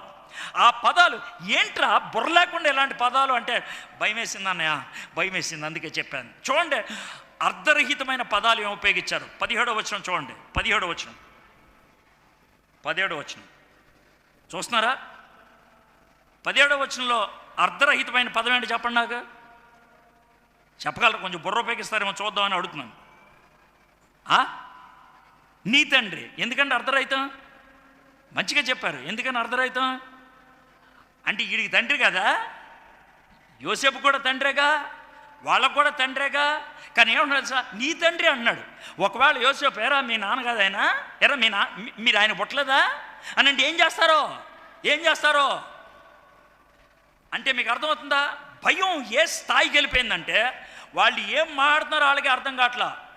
ఇది మనం చాలా స్పష్టంగా, నీ తండ్రి తాను చావక ముందు ఆజ్ఞాపించినదేమనగా, మీరు యోసేపుతో నీ సహోదరులు నీకు కీడి చేసిరు గనుక దయచేసి వారి అపరాధమును వారి పాపమును క్షమించమని అతనితో చెప్పుడి అనను. కాబట్టి దయచేసి నీ తండ్రి దేవుని దాసుల అపరాధము క్షమించమని వారు యోసేపుతో ఇలాగూ మాట్లాడుచుండగా అతడు ఏడ్చెను. వాళ్ళు చాలా హర్ట్ అయిపోయారు, భయం కలుగుతుంది. ఆ భయంతో వాళ్ళు ఉపయోగించినటువంటి పదాలు కొద్దిగా ఇప్పుడు పశ్చాత్తాపం కలిగింది. మేబీ ఫియర్, భయం, మేబీ ప్రెషర్, ఒత్తిడి, మేబీ ఇమోషన్, భావోద్రేకం కాస్త ఎక్కువైందేమో. దాన్ని బట్టి వాళ్ళు ఒప్పుకోవడం మొదలు పెట్టారేమో. ఇది యథార్థమైంది అని నేను అనలేను, కానీ ఆ దిశగా వెళ్ళినట్లు నాకు అనిపిస్తుంది.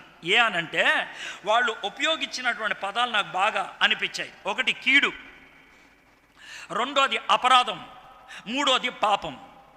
ఒకటి కీడు, రెండోది అపరాధం, మూడోది పాపం. ఈ 3 పదాలు ఉపయోగించారు. ముందు అన్నిటికంటే ఆరంభమైంది పాపం. పాపం అని దేన్ని అంటారు? ఏదైతే చెయ్యాలో అది చేయకపోతే పాపం. ఏదైతే చెయ్యాలో అది చేయకపోతే, ప్రార్థన చెయ్యకపోతే పాపం, దేవుని వాక్యం చదవకపోతే పాపం. అయ్యగారు పొద్దున్న ఆదివారం ఆరాధన గురించి మాట్లాడుతూ ఆయన చెప్తా ఉన్నారు, తోమా గారు ఒక ఆదివారం లేడు అని. ఆరాధనకి రాకపోవటం పాపం అంటే అక్కడ ఇచ్చినటువంటి వివరణ బట్టి. కాబట్టి ఏదైతే చెయ్యాలో అది చెయ్యకపోతే పాపం. మరి అపరాధం అంటే ఏంటి? ఏదైతే చెయ్యకూడదో అది చేయటం, ఏదైతే చెయ్యకూడదో అది చేయటం. ఆదివారం చర్చికి రాకపోవటం పాపమైతే చర్చి మానేసి సినిమాకి వెళ్ళటం అపరాధం. మీకు అర్థమైంది కదండి? సో ఇది పాపం, అది అపరాధం. మరి కీడంటే ఏంటి? సినిమాకి వెళ్ళొచ్చి సినిమాకి వెళ్తే పాపం అని ఎవడన్నాడు రా అని వాదించటం కీడు. మీకు ఇప్పుడు క్లారిటీ వచ్చిందా? ఇప్పుడు మీలో ఎక్కువ శాతం మంది ఏ కేటగిరీలో ఉంటారంటే 3వ కేటగిరీలో ఉంటారు. ఏమంటారు? అర్థమైందా? ఏమంటారు? సో కాబట్టి మీ లైఫ్లో పాపం పనిచేయదు, అది 1వ క్లాసు. మీ లైఫ్లో అపరాధం పనిచేయదు, అది 5వ క్లాసు. మీ లైఫ్లో పనిచేసేది కీడు, అది 10వ క్లాసు. మా లెవెలే వేరు, మా లెవెలే వేరు. కానీ వీళ్ళు పాపం ఒప్పేసుకున్నారు. మేము పాపం చేశాం, అపరాధం చేశాం, కీడు చేశాం అని వాళ్ళు ఒప్పుకుంటే ఇప్పుడు దాన్ని నిజమైనటువంటి పశ్చాత్తాపం అని అనుకున్నాం. సో ఇది బ్యాక్గ్రౌండ్ అయిపోయింది. ఇప్పుడు మనం మెయిన్ వచనాలకు వద్దాం. 19, 20, 21 నేను ముఖ్యంగా బోధించాలనుకుంది ఈ 3 వచనాల మీద. ఎప్పుడైతే యోసేపు వాళ్ళ అన్నోళ్ళు, తర్వాత ఒక తమ్ముడు బెంజామిన్, ఈ 11 మంది యోసేపు దగ్గరకు వచ్చి ఈ పశ్చాత్తాపాన్ని వ్యక్తపరిచారో, ఇప్పుడు యోసేపు గారు మాట్లాడుతున్నారు ఈ 3 వచనాల్లో. 3 వచనాల్లో 3 విషయాలు చెప్పారు. మీరు ఈ 3 విషయాలు బాగా గుర్తుపెట్టుకోవాలి లైఫ్ లాంగ్.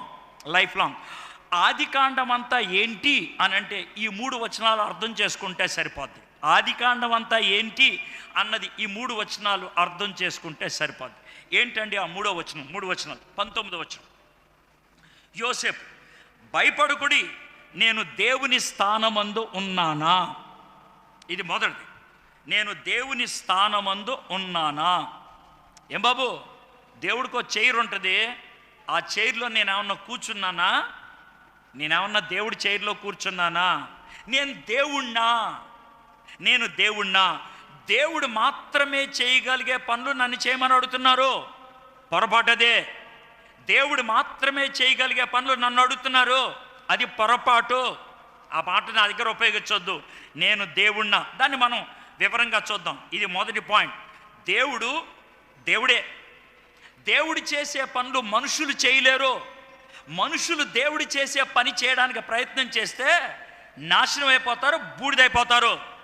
దాన్ని దేవదూషణ అని అన్నారు. కాబట్టి యోసేపు చాలా స్పష్టంగా చెప్తున్నాను, నేనేమన్నా దేవుణ్ణా? మీరు నన్ను అడుగుతున్న పని చేయడానికి నేనేమన్నా దేవుణ్ణా? అది దేవుడు చేయాల్సింది. ఇది 19వ వచనం. ఇది మొదటి పాయింట్. రెండోది, మీరు నాకు కీడు చేయని ఉద్దేశించిరి కానీ నేటి దినమున జరుగుతున్నట్లు, అనగా బహు ప్రజలను బ్రతికించినట్లుగా అది మేలుకే దేవుడు చేశాను. అయ్యా, దేవుడు స్థానంలో నేను లేను. దేవుడు చేసింది మనం మర్చిపోకూడదు. దేవుడి స్థానంలో నేను లేను, దేవుడు చేసింది మనం మర్చిపోకూడదు. చాలా స్పష్టంగా ఇది దేవుడు చేసింది. ఈరోజు అనుకుంటా ఈ పాట పాడారు మీరు. దేవుడు అంటే నేను వింటా ఉన్నాను, ఒకసారి విన్నాను ఆ పాట స్టార్టింగ్ ఏముంటుందో తెలియదు కానీ ఉపకారాలు అని ఏదో ఉంటుంది. దేవుడు ఏదో ఉపకారాల పాట ఉందా? దేవుడు 2 చరణాలు ఉంటాయి. ఆ 2 చరణాలు కూడా విన్నా. చరణం నెంబర్ 1లోనేమో ఆ పాపి అయినటువంటి అమ్మాయి వస్తే కనుక ఆవిడ్ని క్షమించావు అన్నది ఉంటుంది. 2వ చరణంలో శిలువ మీద తండ్రి వీరేం చేయుచున్నారు, వీరెరగని క్షమించమని చెప్పావు కర్బాబా, ఉపకారం చేసే దేవుడు అని ఒక పాట ఉంటుంది. ఉందా? ఎన్నో నెంబర్ పాట అండి? ఫస్ట్ సాంగ్ అనంట. వాళ్ళు ఫేస్ ఎలా పెట్టుకొని చూస్తున్నారు వాళ్ళు, అసలు ఎర్రగా బాధలు మిమ్మల్ని 4 రోజులు నేర్పించారని చెప్తున్నాడు సార్. నేను ఒక్కసారే విన్నది ఆ పాట, అది కూడా గదిలో కూర్చొని విని ఇంకా నెక్స్ట్ ఏం చరణం వస్తుందా అని చూశాను.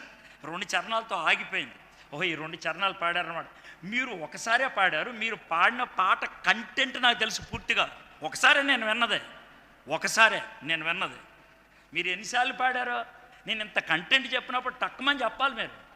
మీరు వాళ్ళు ఒకళ్ళ మొక్కలు ఒకళ్ళు చూసుకుంటే ఏమనాలా? కోసి ఉప్పు కారం రాసి పెట్టాలి మీకు. అది పరిస్థితి. ఎలా ఉంటుందండి? పాటలు పాడతాం, ఏం పాడతాం కూడా తెలియదు. మళ్ళీ పాటలు పాడాము, వాక్యం చదివేశాం, ఏం చదివాం కూడా తెలియదు.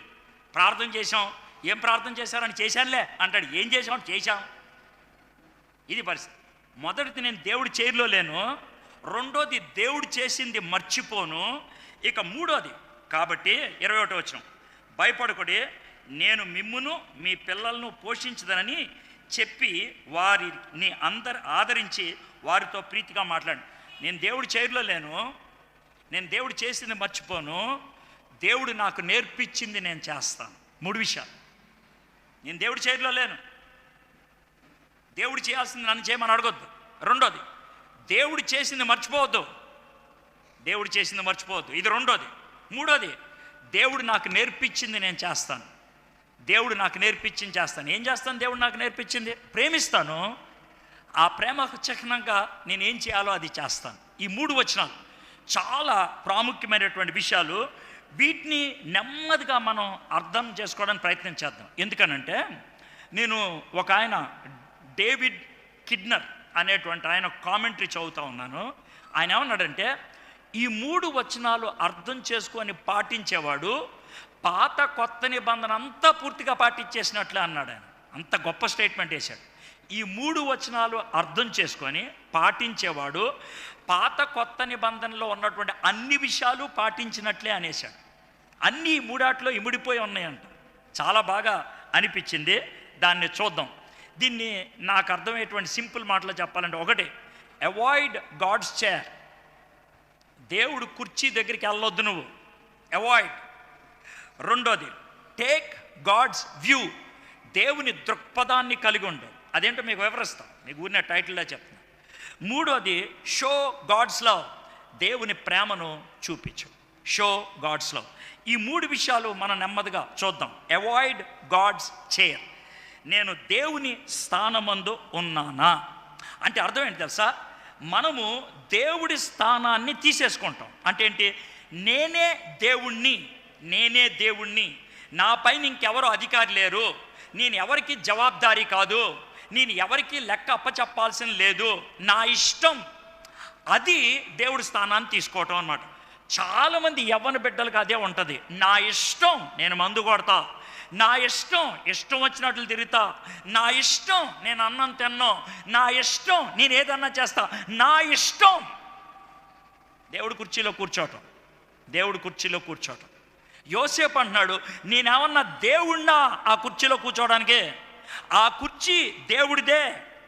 దీన్నే ఒక విధంగా చెప్పాలంటే నైతికంగా దేవుడు మనకైతే ఏమైతే బాధ్యతలు ఇచ్చాడో అది తీసేసి నా నైతికత్వాన్ని నేనే నిర్ణయించుకుంటా, నా రూల్స్ని నేనే పాటిస్తా. సినిమా డైలాగ్ చెప్పాలంటే, నేను ఒక్కసారి డిసైడ్ అయితే నేను ఎవడ మాట విన్నా, అది సినిమా డైలాగ్.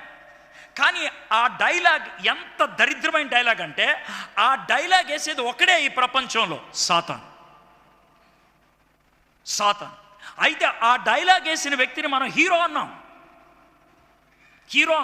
నిజమే. ఈ ప్రపంచంలో హీరో ఎవరు అంటే, నా ఇష్టం, నేను ఒక్కసారి ఏదనుకుంటానో అదే చేస్తాను. ఇప్పుడు ఇది మీకు బాగా అర్థం అవడానికి ఆదికాండం 50 అధ్యాయంలో ఈ స్టేట్మెంట్ ఉంది. ఆదికాండం 3వ అధ్యాయంలో ఇప్పుడు ఏదైనా తోటలో ఆదాము అవ్వలు ఆ మొత్తం పొలంలో ఆ గార్డెన్లో తిరుగుతూ ఉన్నప్పుడు లూసిఫర్ సాతానుడు వచ్చాడు. ఏం బాబు ఏంటి పరిస్థితి అన్నాడు. దేవుడు చెప్పాడు ఈ పండు తినొద్దు అని. అప్పుడు సాతానుడు చెప్పిన మాట ఏంటంటే, ఏం కాదు, పండు తీసుకొని తినండి. మీరు పండు తీసుకొని తింటే దేవుడైపోతారు, దీని అర్థం ఏంటి? ఆ పండులో దేవుడు ఉన్నాడా? దేవుడైన జ్యూస్ ఏమన్నా ఉందా? ఆ జ్యూస్ లోనికి వెళ్తే నేను ఏమన్నా దేవుడు అవుతాడని చెప్పాడు ఆయన.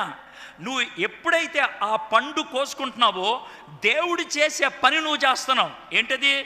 ఏది తినాలి ఏది తినకూడదు ఎవరు చెప్పారు అప్పుడు దాకా? దేవుడు. ఇప్పుడు ఆదాము అవ్వలేం చేశారు? దేవుడు చెప్పేదేంటి? మా ఇష్టం, నాకు నేనే దేవుణ్ణి, నాకు నేనే అధికారిని, నా నెత్తి మీద ఇంకెవరు లేరు. అది వాళ్ళు చేసినటువంటి పొరపాటు. అయితే ఇక్కడ చాలా స్పష్టంగా యోసేపు ఏమన్నాడు తెలుసా? నేను ప్రధానమంత్రినే, నేను కాదనట్లా, నేను ఈ దేశంలో నెంబర్ 2 స్పాట్లో ఉన్నటువంటి వ్యక్తినే. ఒక్క మాటలో చెప్పాలంటే మిమ్మల్ని అందరినీ చంపేయచ్చు, మీ మీద కోపాన్ని చూపించవచ్చు. ఆ పని చేస్తే దేవుడు ఉండే కుర్చీలో నేను కూర్చున్నవాడిని అవుతాను. I don't want to do that. మనము ఇలాంటి పొరపాట్లు ఎన్నిసార్లు చేస్తామో, మనం అధికారాన్ని చేతిలోకి తీసుకొని నా ఇష్టం అని నువ్వు పిడికిలు బిగించి అనే మాటలుంటే అది సాతాను మీతో పలికిచ్చినటువంటి మాట. మొట్టమొదటిది నైతిక అధికారం నాదే అనుకోవటం ఉన్నదే, అది మొట్టమొదటిగా దేవుడు కుర్చీని తీసుకోవటం. రెండోది ఏంటి తెలుసా? మనకుండేటువంటి గుండె లోతుల్లో ఉన్నటువంటి కోరికలు ఉంటాయి. జాగ్రత్త వినండి. గుండె లోతుల్లో ఉన్నటువంటి కోరికలు కొన్ని ఉంటే దాన్ని ఈ లోకంలో ఎవరో తీర్చలేరు. ఈ లోకంలో ఎవరు తీర్చలేరు.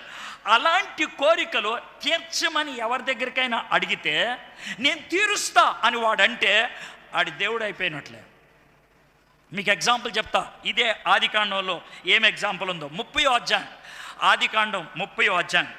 యాకోబు గారు అంటే యోసేపు గారు వాళ్ళ నాన్నగారు, రేచల్ గారు అంటే యోసేపు గారి అమ్మ, వాళ్ళిద్దరి మధ్యన జరిగినటువంటి సంభాషణ. ఆ సంభాషణలో ఈమె వచ్చింది, ఎవరు, రేచల్ గారు వచ్చి ఏడుస్తుంది, బాగా ఏడుస్తుంది యాకోబు దగ్గర. ఎందుకు ఏడుస్తున్నావే, ఏంటే నీ బాధ ఏంటే, నీకు కావాల్సిన ఫుడ్ కిట్ అంతా పెడుతున్నా.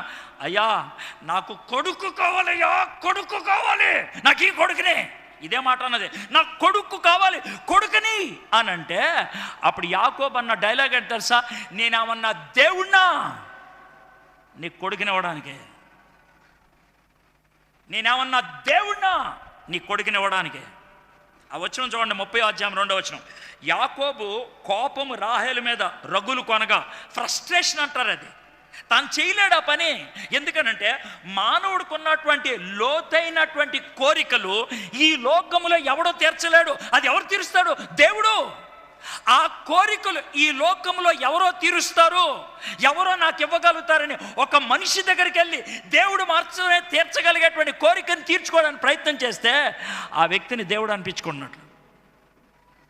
దేవుడిగా నువ్వు చూస్తున్నావు.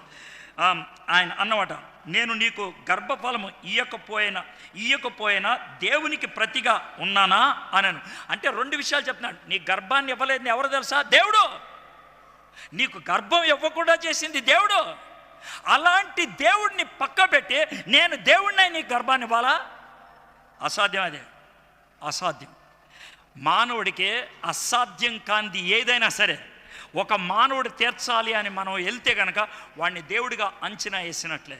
ఇంకో విషయం చెప్తాను. డోతాన్ అనేటువంటి ప్రాంతానికి చెందినటువంటి భాగంలో జరిగినటువంటి విషయం ఏంటనంటే, నైమాను అనేటువంటి ఒక ఆయన ఉండేవాడు. ఆయన కుష్ఠవ్యాధి వచ్చింది. సిరియా దేశపు రాజు దగ్గరికి వెళ్ళి, అమ్మా అయ్యగారు రాజుగారు, మా పని పిల్లవాడు చెప్పిందండి అన్నాడు. ఏంటని, ఇస్రాయేల్లో నాకున్న కుష్టి వ్యాధిని స్వస్థపరచగలిగేవాడు ఒకడు ఉన్నాడంట, వాడి దగ్గరికి వెళ్ళి చిన్న మాట నేను చెప్తే కనుక అది స్వస్థత దొరుకుతుందంట. అవునా? అవునా? నువ్వంటే నాకు చాలా ఇష్టమయ్యా నయమాను, నువ్వు చాలా ప్రాముఖ్యం, నేను కొన్ని గుర్రాలు ఇస్తాను, కొన్ని ఒంట్లు ఇస్తాను, బంగారం ఇస్తాను, లెటర్ కూడా రాసిస్తాను ఇస్రాయేల్ రాజుకి, నువ్వు ఆ లెటర్ తీసుకెళ్ళి ఇవ్వు అని అంటే, మొన్న లెటర్ తీసుకెళ్ళి రాజుగారికి ఇచ్చాడు. రాజుగారు ఉత్తరం చూశారు. ఆ ఉత్తరంలో ఏముందనంటే, ఈ నయమాను మా సైనికాధికారి, ఈయన కుష్ఠవ్యాధి ఉంది, మీ దేశంలో ఆ కుష్ఠవ్యాధికి స్వస్థత దొరుకుద్దంట, కొంచెం వెంటనే చేసి పెట్టేసేయండి అని అన్నాడు. ఆయన విజ్ఞప్తి, అదే విజ్ఞప్తి చేసామంటే ఆ రాజుగారు లేరా, ఆయన ఏం చేశాడు తెలుసా? బట్టలు చింపేసుకున్నాడంట. బట్టలు చింపేసుకున్నాడు. చింపుకొని ఏమంటాడు తెలుసా? నేనేమన్నా దేవుడినయా కుష్ఠవ్యాధిని పోగొడతానికే? నేనేమన్నా దేవుడినా కుష్ఠవ్యాధి పోగొడతానికే? ఏంటి ఆ రాజుగారు ఇలాంటి కోరిక కోరటం? నేను చేయలేను అంటే యుద్ధం రావడానికా, తెలగడానికా ఈ పని చేశాడు? చూడండి నా మాట. రాజులు 2వ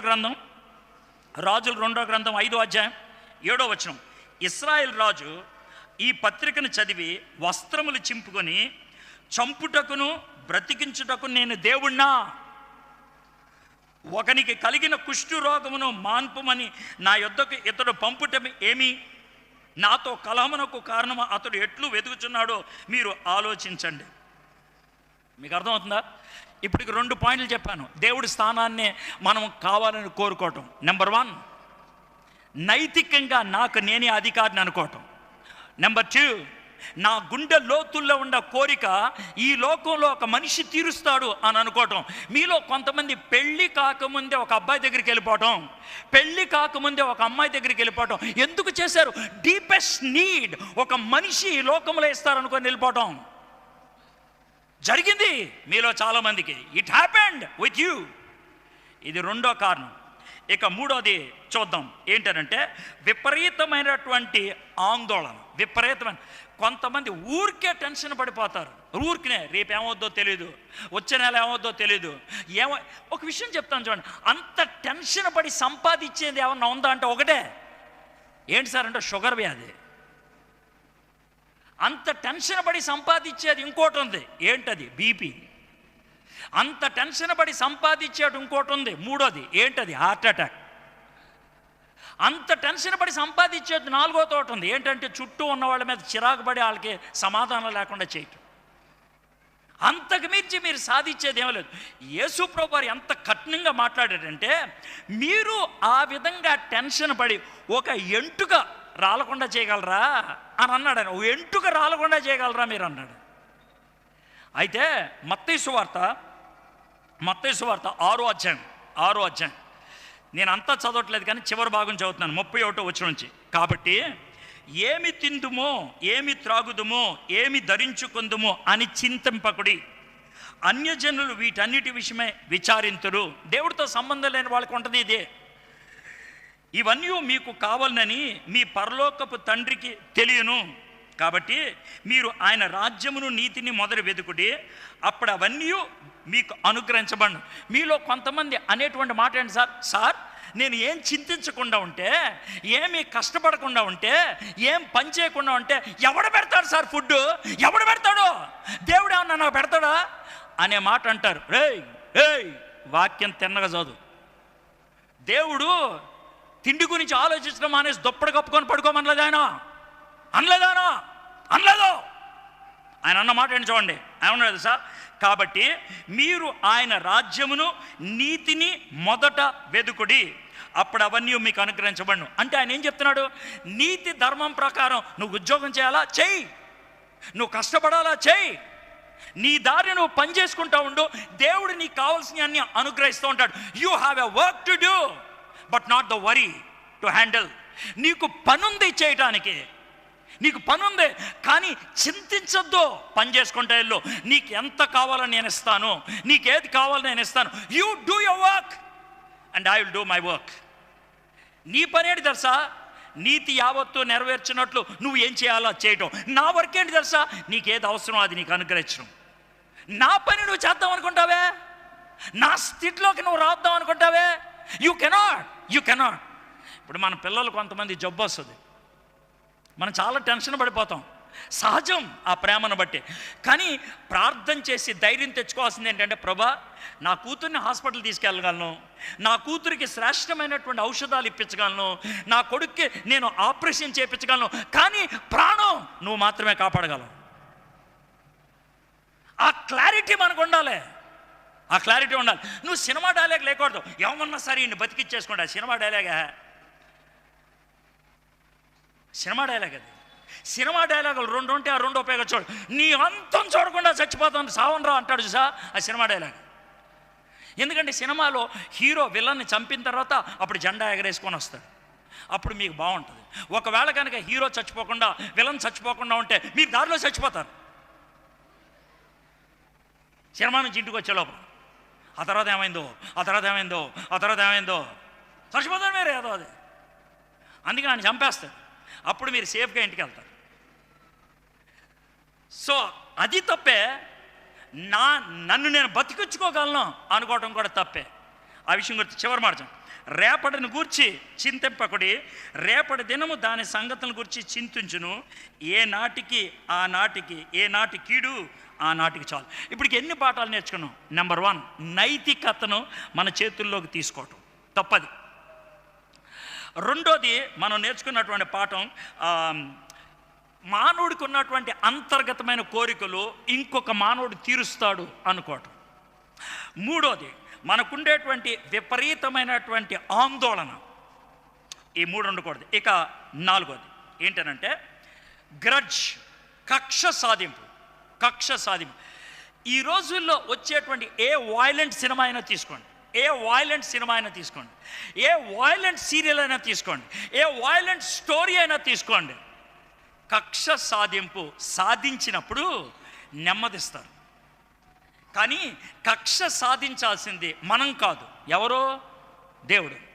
ఇది చూద్దాం. రోమీలకు రాసిన పత్రిక 12వ అధ్యాయం 19వ వచనం. రోమీలకు రాసిన పత్రిక 12వ అధ్యాయం 19వ వచనం. ప్రియులారా, అడ్రస్ చేసిన విధానం చాలా బాగుంటుంది. మీకు మీరే పగ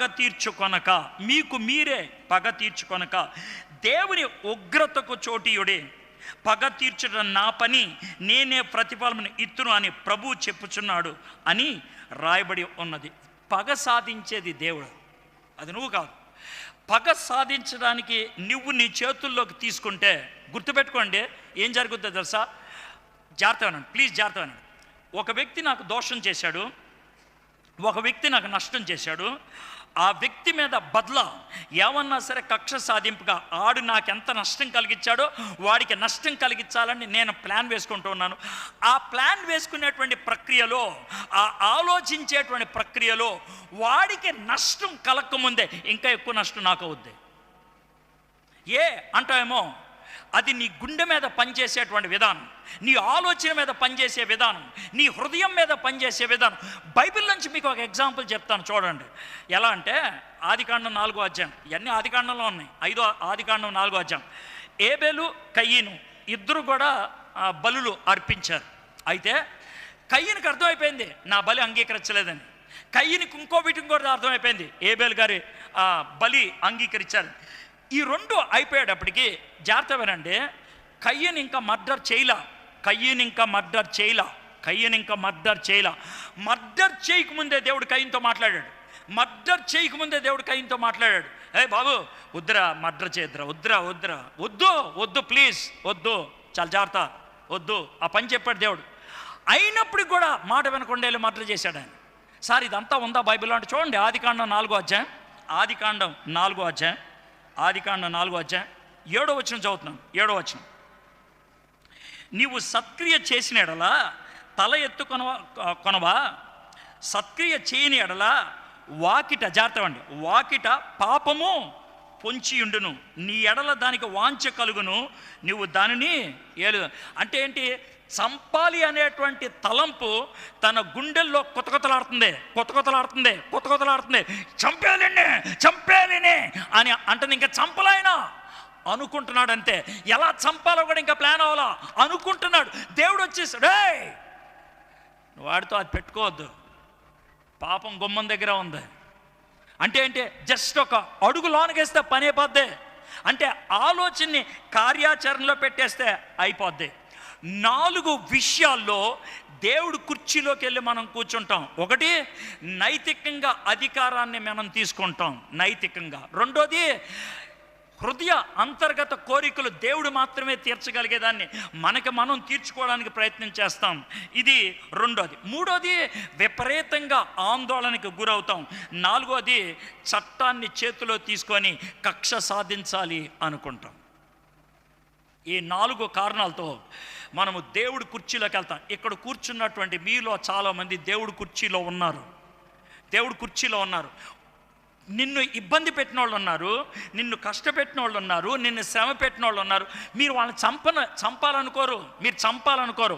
వాడికి శాస్తి రావాలి, దానికి నష్టం కలగాలి, దానికి దెబ్బ తగలాలి, దానికి తెలియాలి, దానికి ఒక ఆత్మీయమైనటువంటి లుక్ ఇస్తారు. ఎలా అంటే వాళ్ళు కూడా తప్పు తెలుసుకోవాలి కదండి, వాళ్ళు కూడా అది నీ తలనొప్పి కాదా, అది దేవుడి తలనొప్పే. నీ తలనొప్పే నువ్వు భరించలేకపోతావు, నీ బతికే నువ్వు భరించలేకపోతావు. ఆడి గురించి నీకెందుకు టెన్షను, దాని గురించి నీకెందుకు టెన్షను? దేవుడి స్థానంలోకి మనం వెళ్ళిపోతాం. మనం అనవసరమైనటువంటి వాగ్దానాలు ఇచ్చేస్తాం. నేను చూసుకుంటాను రా. ఆ మాట ఏ మాటను బట్టి అన్నాం? చూసుకుంటానని కొద్దిసేపులో గుండాయి చస్తే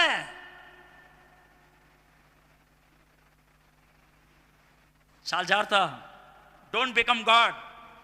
దేవుడి స్థానాన్ని తీసుకోవద్దు. యోసేపు ఎంత స్పష్టంగా చెప్పాడు చూడండి. మీరు నా కాళ్ళ మీద పడిపోయారా? 18వ వచనంలో వాళ్ళ కాళ్ళ మీద పడిపోయారా? ఆదికాండం 50వ అధ్యాయంలోకి వచ్చేయండి. నీ దాసులు నీ బాంచన్ అని కాళ్ళ మీద పడితే నేనేమన్నా దేవుణ్ణా? నా కాళ్ళ మీద పడుతున్నారు. నేనేమన్నా దేవుణ్ణా? మీరు నన్ను క్షమాపణ అడుగుతున్నారు. నేనేమన్నా దేవుణ్ణా? ఇది మొదటి విషయం. ఇక రెండో విషయం 20వ వచనంకి వద్దాం. ఏది? 50వ అధ్యాయం 20వ వచనం.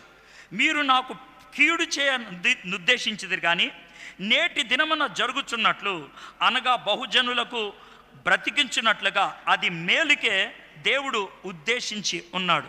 దీన్ని 2 పద్ధతుల్లో మీకు ఎక్స్ప్లెయిన్ చేస్తాను. 2 పద్ధతుల్లో నేను మొదట్లో రైజ్ చేసినటువంటి క్వశ్చన్ కూడా ఇక్కడ మీకు వివరణగా చెప్పడానికి ప్రయత్నం చేస్తాను. మొదటి ఎట్లా అంటే, మనం ఇక్కడ ఉన్నప్పుడు అర్థమైందా? ఒకటి వస్తుంది, దాన్ని చూసి మీకు భయం వేస్తుంది. నీ పక్కన ఉన్నవాడు భయపడకుండా ఉన్నాడు, నీకు భయం వేస్తుంది. ఏమొస్తుందంటే, ఓ విచిత్రమైన కుక్క వస్తుంది, దాన్ని చూస్తే నీకు భయం వేస్తుంది, అది నిన్ను కరుస్తుద్దేమో అని ఉంది, నీకు టెన్షన్ ఉంది. ఈ పక్కనోడికి టెన్షన్ లేదు, ఈ పక్కనోడికి టెన్షన్ లేదు, నీకు టెన్షన్ ఉంది. నీకు ఎందుకు టెన్షన్ ఉందంటే కుక్క ఒక్కటే కనబడుతుంది, అందుకే నీకు టెన్షన్ ఉంది. అయితే నీ పక్కనోడికి ఆ కుక్కతో పాటు ఎవరు వచ్చారో నాకు తెలుసు ఆయనకి, అందుకే ఆయన టెన్షన్ లేదు. ఆ కుక్క వెనకాల కుక్క ఓనర్ ఉన్నాడు, అది నీకు కనబడట్లా, ఆ ఓనర్ కనబడట్లా. అయితే నువ్వు కాస్త పైకి వెళ్తే వ్యూ మారుతుంది. మనలో చాలామంది ఎత్తైన బిల్డింగ్కి వెళ్ళి అదేగా సముద్రం, అంతర్వేద తీరం, పైకి ఎక్కితే కనబడుతుంది అదే. లేదో కొండ ఉందనుకోండి, కొండ మీద ఎక్కితే అదిగో అదే పాలకొల్లు, చాలా దూరం కనబడుతుంది. మీరు ఒకవేళ విమానం ఎక్కితే అదే ఢిల్లీ, చాలా దూరం కనబడుతుంది, చాలా దూరం. అయితే యోసేపు చేసినటువంటి పని ఏంటంటే, నేల మీద నుంచి ఆయన నేను దేవుణ్ణి కాదు అనేసి దేవుడి దగ్గరికి వెళ్ళిపోయాడు. దేవుడు చూపుని కోరుకున్నాడు, దేవుడు దృక్పథాన్ని కోరుకున్నాడు. హౌ గాడ్ సీస్, దేవుడు దీన్ని ఎలా చూస్తున్నాడు. ఎస్, వీళ్ళు తప్పు చేశారు. అయితే దేవుడు ఏం చేశాడు, తప్పు చేశారు, వీళ్ళు తప్పు చేశారని దేవుడు జుట్టు పిక్కోవట్లేదు. ఈ తప్పు చేశారు, దీన్ని నేను ఎలా ఉపయోగించుకోగలను, దీన్ని ఏ విధంగా నెక్స్ట్ లెవెల్కి తీసుకెళ్ళగలను, అది దేవుడు ఆలోచన. దేవుడు ఆలోచనలోకి వెళ్ళిపోయాడు. మనకి రెండు పద్ధతులు ఉంటాయి. నాకు అన్నీ బాగున్నాయి, దేవుడు మంచోడు, ఇదో పద్ధతి. నాకు అన్నీ బాగాలేదు, దేవుడు చెడ్డాడు, ఇది రెండో పద్ధతి. కానీ యోసేపు ఏమంటాడు తెలుసా, ఈ రెండు అనుకున్నాను, అన్నీ మంచుకుంటే దేవుడు మంచోడు, అన్నీ చెడ్డుకుంటే దేవుడు చెడ్డోడు. నేనేమంటాను తెలుసా, నాకు అన్నీ చెడ్డవే కానీ దేవుడు మంచోడు. అది ఎలా? పైకి వెళ్తే అర్థమవుతుంది. మీరు నన్ను అమ్మేశారు, మీరు నన్ను బానిసగా తీసుకొచ్చి అమ్మేశారు, ఆ విధంగా చేయటం బట్టి ఈ స్థాయికి రాయగలిగాను నేను. ఇంకో ఎగ్జాంపుల్ చెప్తాను, మీకు అర్థమవుతుంది. వీళ్ళ నాన్నగారు యాకోబు పనికిమాలినోడు, మోసం చేశాడు, అన్నను మోసం చేశాడు, నాన్న మోసం చేశాడు, అమ్మ మాటలు వినేసి ఆయన దరిద్రమైన పనులని చేశాడు, పారిపోయాడు. ఆ పాపానికి ఎవరు బాధ్యుడు? యాకోబే. అయితే ఆ విధంగా పారిపోతున్నటువంటి యాకోబుని దేవుడు పట్టుకున్నాడు. ఆ యాకోబుని ఆ విధంగా పారిపోవటం బట్టి, జాగ్రత్త వినండి, కొంచెం రొమాంటిక్గా ఉంటుంది. ఆ విధంగా పారిపోవటం బట్టి ఆయనకు ఒక ఆమె దొరికింది. ఎవరావిడే? రేచల్, తన డార్లింగ్ దొరికింది. ఎందుకనంటే పారిపోయాడు కాబట్టి. అందుకని పారిపోవటం కరెక్టా? కాదు, అది చెడ్డదే. కానీ దేవుడు ఆ విధంగా దాన్ని పైకి తీసుకెళ్ళి వాడుకోవడానికి ఇష్టపడ్డాడు. దీన్ని బేస్ చేసుకొని ఒక వచనాన్ని చదివి వినిపిస్తాను. రోమీయులకు రాసిన పత్రిక 8వ అధ్యాయం 28వ వచనం. దేవుని ప్రేమించు వారికి ఇది బాగా కండిషన్. నువ్వు దేవుని ప్రేమించబడి ఇది నీకు వర్తించదో, ఎవడబడితే ఆడు అనేస్తూ ఉంటాడు, ఇది మన మంచిగా జరుగుతుందిలే, తొక్కేం కాదు. చాలా కండిషన్ క్లియర్గా పెట్టాడు ఇక్కడ, చాలా క్లియర్ కండిషన్. దేవుణ్ణి ప్రేమించు వారికి అనగా ఆయన సంకల్పము చొప్పున పిలువబడిన వారికి 2 కండిషన్స్. ఆయన సంకల్పం చొప్పున పిలువబడిన వారికి మేలు కలుగుటకై సమస్తమును సమకూడి జరుగుచున్నవని ఎరుగు. సమస్తమును సమకూడి అని అంటే కనుక ఇది చెడ్డదే, ఇది మంచిదే, కానీ దేవుడు వాటిని ఎలా మార్చాడంటే అది నాకు మేలైంది. ఇది చెడ్డదే, ఇది కూడా చెడ్డదే, కానీ దేవుడు వీటిని ఎలా మార్చాడంటే ఇది నాకు మంచిది అయ్యేటట్లు చేశాడు. అంటే ఈ చెడ్డకి దేవుడు కర్త కాదు, ఈ చెడ్డ మనం చేసాం, ఆ చెడ్డని దేవుడు వాడుకున్నాడు. ఆయన బ్యూటిఫుల్, చాలా అద్భుతం. దేవుడి ప్లాన్స్ అలాగుంటాయి. అర్థమైందా? దీన్ని నేను వర్ణించడానికి పోయినసారి వచ్చినప్పుడు చెప్పినట్లన్నా మళ్ళీ చెప్తాను. మనకి ఉప్పు ఉంటుంది కదా, ఉప్పు పెరుగులో వేసుకుంటాం, కూరలో వేసుకుంటాం ఉప్పు. అయితే ఆ ఉప్పు ఏదైతే ఉందో ప్రాణదాత, అది ఉప్పు ప్రాణదాత. ఎలాంటి ఉప్పు ప్రాణదాత? ఒకవేళ బీపీ డౌన్ అయిపోయి చెమటలు పట్టేసి డీహైడ్రేట్ అయిపోతే కనుక కాస్త ఉప్పు కాస్త పంచదార నీళ్ళలో వేసి తాగిస్తే 5 నిమిషాల్లో లేచుకుంటుంటాడు. ఎవడైనా సరే 5 నిమిషాలు లేచి కూర్చుంటాడు. అది సెలైన్ ఇలాంటి మనకు తెలుసు. అయితే ఉప్పు, జాగ్రత్త వినండి, ఉప్పు అన్న దాంట్లో 2 పదార్థాలు ఉంటాయి. ఒక పదార్థం పేరు సోడియం, ఇంకో పదార్థం పేరు క్లోరిన్. సోడియం క్లోరైడ్ ఉప్పు అంటారు. అయితే క్లోరిన్ ఎందుకు ఉపయోగిస్తాం? నీళ్ళల్లో క్రిములు కీటకాలని చంపాలంటే ఏం వాడతాం? క్లోరిన్ వాడతాం. క్లోరిన్ చంపేది. సోడియం ఎందుకు వాడతాం? మెడికల్ స్టోర్స్కి వెళ్ళి గజ్జికి, కురుపులకి, దెబ్బలకి ఏ ఆయింట్మెంట్ అని అడగండి, దాంట్లో సోడియం ఉంటుంది. Sodium sulphate.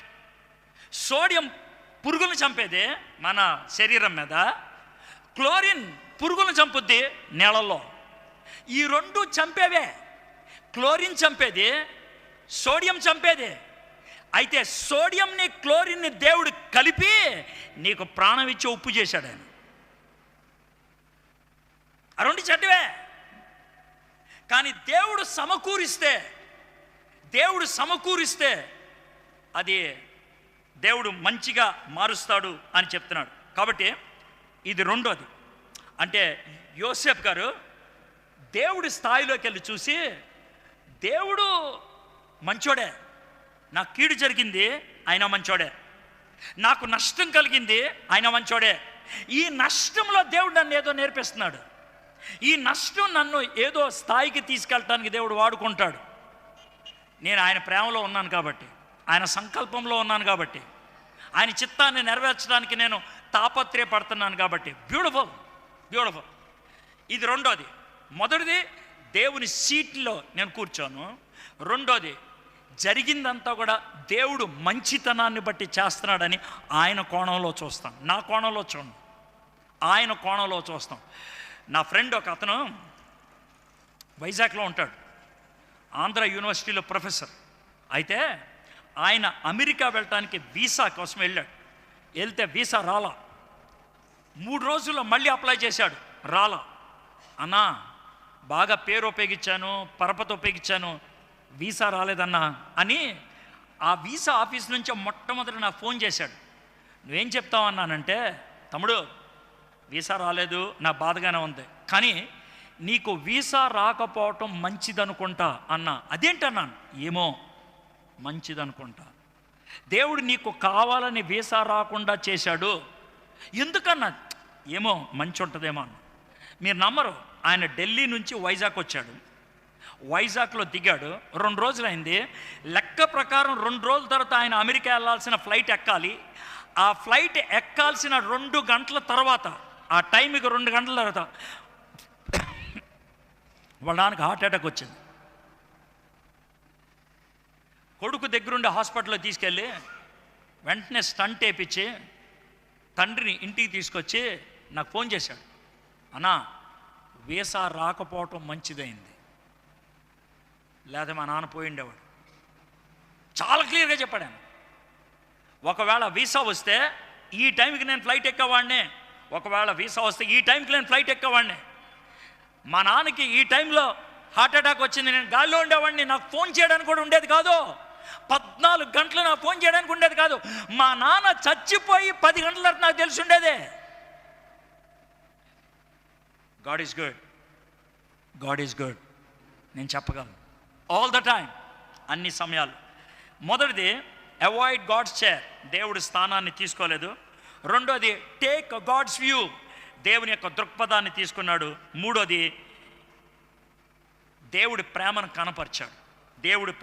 కనపరిచాడు. లాస్ట్ వర్స్ మనం చదువుకుందాం, 21వ వచనం. Sorry, I mistake. కాబట్టి భయపడకుడి, నేను మిమ్మును మీ పిల్లలను పోషించుతానని చెప్పి వారిని ఆదరించి వారితో ప్రీతిగా మాట్లాడాను. ఐ లవ్ యూ అని వదిలేలా. 2 పనులు చేశాడు. తాను ప్రేమిస్తున్నాను అంటానికి 2 పనులు చేశాడు. ఒకటి అప్పటికప్పుడే జరిగిపోతుంది, రెండోది ప్రేమతో వాగ్దానం చేశాడు. ఏమన్నాడు?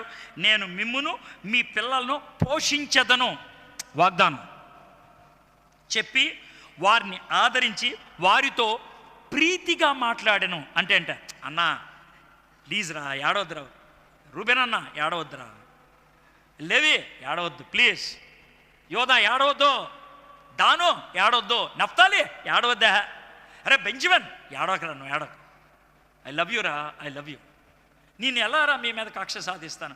ఆ విధంగా ప్రేమగా మాట్లాడాడు. ప్రేమను కార్యాచరణలో పెట్టి పోషించాడు. అన్నల కొడుకులందరినీ పోషించాడు, అన్నల కూతుర్లందరినీ పోషించాడు, అన్నల భార్యలందరినీ పోషించాడు. ఒక్క యోసేపు 12 కుటుంబాలని పోషించాడు. 70 మంది వాళ్ళప్పుడు 70 పీపుల్ ఆయన పోషించాడు. దేవుని స్థానాన్ని ఆయన తీసుకున్నాడు. మనం ఏమనుకుంటాం తెలుసా? కీడుకి ప్రతి కీడు ఈ లోకం చూపించే ధర్మం. కీడుకి మౌనం, నేను చాలా గొప్పవాడిని. కానీ దేవుడు చెప్తుందని తెలుసా? కీడుకి ప్రేమ చూపించు, కీడుకి ప్రతిగా మేలు చేయి. అన్నోళ్ళు అమ్మేశారు, తమ్ముడు ఆదరించాడు. అన్నోళ్ళు అమ్మేశారు, తమ్ముడు ఆదరించాడు. ఆదరణ, దేవుడి స్థానాన్ని తీసుకోవటం. నువ్వు దేవుడిని చీకొట్టావు, కానీ దేవుడు నీ కోసం ప్రాణం పెట్టాడు. దేవుడిని బాధ పెట్టావు, కానీ దేవుడు నిన్ను ఆదరిస్తున్నాడు. ఆ దేవుని ఆదరణ పొందిన వాళ్ళు, ఆ దేవుని ప్రేమను పొందిన వాళ్ళు, ఆ దేవుని ప్రేమ ఆదరణ ఇతరులకు అందించడానికి ఇష్టపడుతూ ఉంటారు. ఇతరులకి మీకు 2 ఉదాహరణలు చెప్తాను, మీకు బాగా అర్థమవుతుంది. ఒకటి, బెట్సీ కారీ, వాళ్ళిద్దరు అక్క చెల్లెళ్ళు. బెట్సీ అక్క, కారీ చెల్లి, వాళ్ళిద్దరు అక్క చెల్లి. కారీ మొన్న ఈ మధ్యన చనిపోయింది ముసల్తగా. ఇది జరిగింది 1947 సంవత్సరం. 1947 సంవత్సరం జరిగింది జర్మనీ దేశంలో మ్యూనిచ్ అనే ప్రాంతంలో జరిగింది. మే 24వ తారీఖున, తారీఖుతో సహా చెప్తున్నాను నేను. మ్యూనిచ్ అనే ప్రాంతం. దానికి ముందు జరిగినటువంటి విషయం, మే 24, 1947 సంవత్సరానికి ముందు జరిగిన విషయం. బెట్సీ కారీ అనేటువంటి ఈ ఇద్దరు అమ్మాయిలు, యవ్వన అమ్మాయిలు, 20 years ఏజ్లో ఉండేటువంటి అమ్మాయిలు. హిట్లర్ ఆ టైంలో చాలామంది యూదుల్ని చంపేస్తున్నాడు. 60 లక్షల మందిని చంపేశాడు ఆయన. 60 లక్షల మంది, 6 million, 60 లక్షల మందిని చంపేశాడు. కాబట్టి వీళ్ళు యూదులు ఒక 36 మంది కనబడితే వాళ్ళ ఇంట్లో దాచిపెట్టారు. హిట్లర్కి సంబంధించినటువంటి పోలీసులు వచ్చి ఇల్లు సోదా చేస్తే 36 మంది యూదులు కనబడ్డారు. ఈ ఇద్దరు అమ్మాయిని తీసుకెళ్ళి జైల్లో పడేశారు, ఇద్దరు అమ్మాయిని. అయితే కారీ అనేది చిన్నది, బహుశా 18 ఏళ్ళు 19 ఏళ్ళు ఉంటాయి, లేకపోతే 20 అనుకుంటా. బెట్సీ అనే అమ్మాయి కొంచెం దిట్టంగా ఉంటుంది, బాగుంటుంది చూడటానికి, 23, 24 ఏళ్ళు. అయితే వీళ్ళిద్దరిని చిత్రహింసలు చేశారు. ఒక సెక్యూరిటీ గార్డ్ బెట్సీని వాళ్ళ చెల్లి చూస్తుండగానే అనేక సార్లు రేప్ చేశాడు. చూస్తుంటే చెల్లి అక్కడిని రేప్ చేస్తుంటే చూస్తుంది, నిస్సహాయ పరిస్థితుల్లో ఏం చేయలేక అలా చూస్తూ ఉంది. పలుమార్లు చేశాడు ఆ అమ్మాయిని రేప్. ఎన్నిసార్లు రేప్ చేశాడు అని అనటానికి, ఆ అమ్మాయి శారీరకంగా బలహీనమైపోయి మానసికంగా కృంగిపోయి చచ్చిపోయింది. బెట్సీ చచ్చిపోయింది. కారీ జైల్లోనే ఉంది కొంతకాలం. ఆ తర్వాత హిట్లర్ చచ్చిపోయాడు, కారీ బయటకు వచ్చేసింది. ముందు చాలా నిరాశలో ఉండేది. ఆమెను ఎవరో దగ్గరికి తీసుకొని కారీకి సువార్త చెప్పారు. యేసు ప్రభుని సొంత రక్షకుడిగా అంగీకరించింది. చిన్న వయసులోనే, చాలా చిన్న వయసులోనే కారీ వాక్యం బోధించేది. 1947 సంవత్సరం మే 24వ తారీఖున మ్యూనిచ్ జర్మనీ దేశంలో ఒక పట్టణంలో ఆమె వాక్యం బోధిస్తూ దేవుని ప్రేమ గురించి చెప్తా ఉంది. దేవుని ప్రేమ గొప్పదని చెప్తా ఉంది. ఆ ప్రేమ కావాల్సిన వాళ్ళు ముందుకు రండి అన్నది. చాలామంది వస్తూ ఉన్నారు ముందుకి. అయితే ఒక అతను ఈ పక్క నుంచి నడుచుకుంటూ వస్తున్నాడు. స్టేజ్ మీద నుంచి అతని మీద లైట్ పడంగానే చూసింది. ఒక్కసారిగా గుండంతా జారిపోయినట్లు అనిపించింది, నీరు కారినట్లు అనిపించింది. అప్పుడు దాకా ఎంతో ఉద్రేకంతో దేవుని వాక్యం బోధించింది, ఒక్కసారిగా కృంగిపోయినట్లు అనిపించింది. అతను చూస్తూనే తలకే ఉంచుకొని ఏం చేయాలి ఇప్పుడు అని ఆలోచిస్తుంది. అతను ఎవరో కాదు, వాళ్ళ అక్కని పదే రేప్ చేసినటువంటి సెక్యూరిటీ గార్డ్. దేవుని ప్రేమ కావాలని స్టేజ్ దగ్గరికి నడుచుకుంటూ వస్తున్నాడు. ఇప్పుడు ఆమెకి ఏం చేయాలో అర్థం కావట్లేదు.